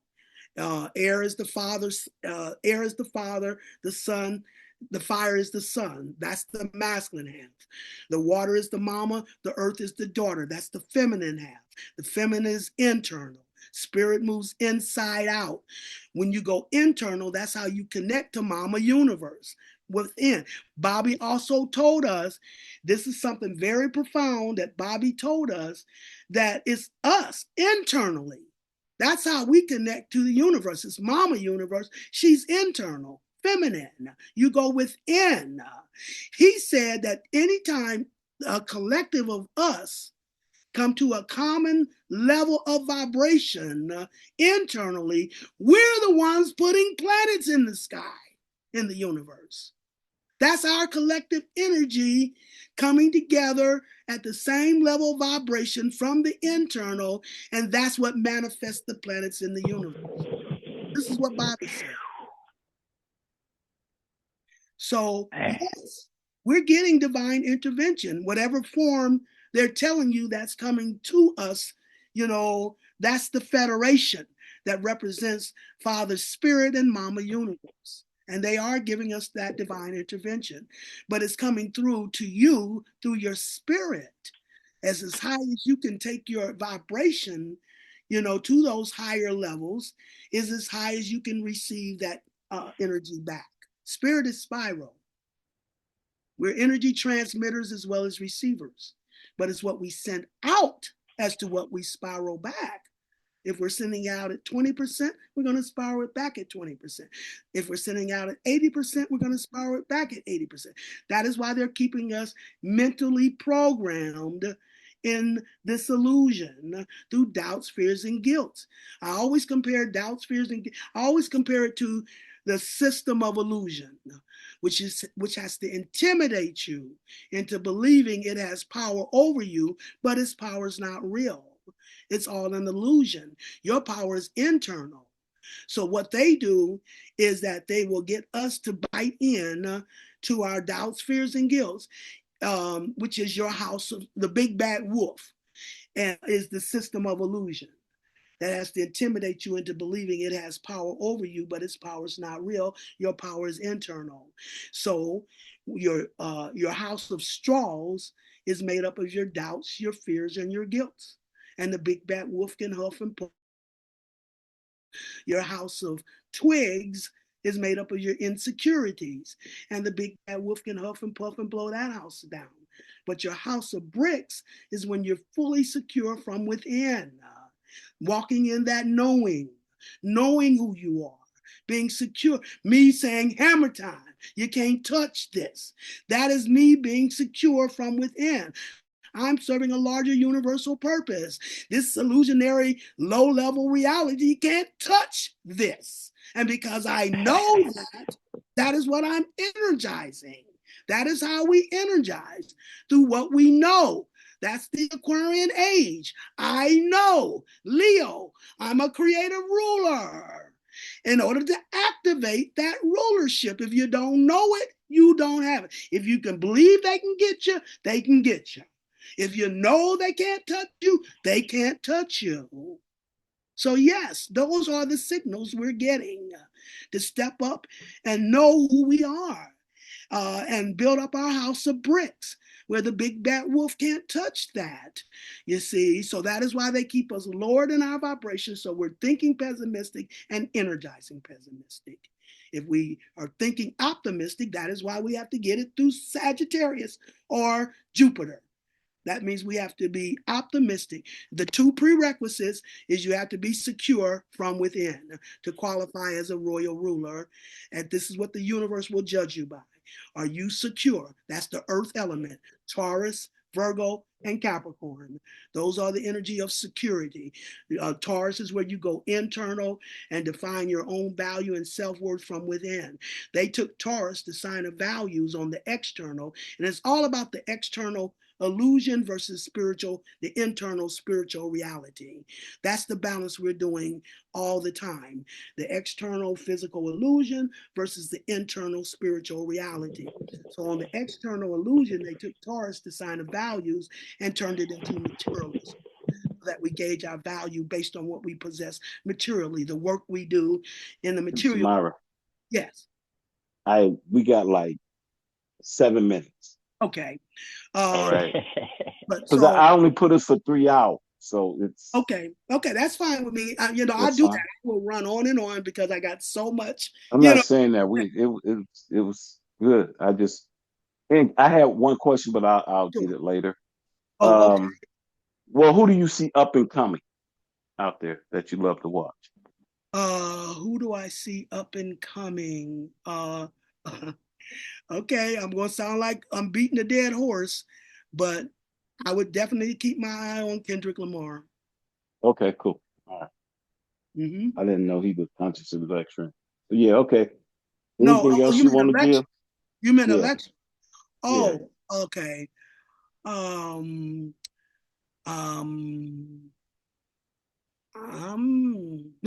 can't. I really. Okay. I'm not clearly seeing anyone. I mean, that I'm really seeing that's really out there now. Trying to think of anyone, but I can't think of anyone. Do you want to give your information? I know you kind of booked, but do you want to give your information before? I apologize for cutting you off. I got 5 minutes. I'm trying to squeeze that in. Okay.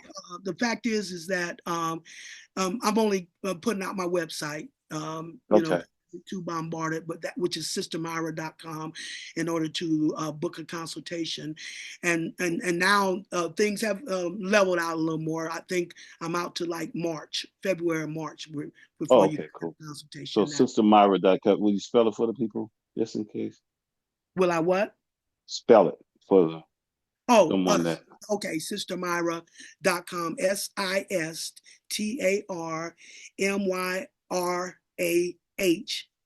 SistarMyRah.com. Thank you. We appreciate it. Thank you for giving us so much time. Okay. I'm sorry I run on and on and on. No. It's been perfect because that was the point of what me and Eric trying to do. We try to get a little more. We got a little more information than you normally do if you go to another program. Of course, you're lecturing about a specific thing. So we got it in, you know. Okay, well, it's my pleasure. Yeah, definitely. It's beautiful. Definitely. All right. And peace to everyone else. Yeah, it was real peace. Real peace. Ooh-wee. Yes. Thank you so much. Thank everybody. Thank y'all. This is tight. This is bomb. Yeah, thank you. Peace, y'all. I'll talk to y'all this week.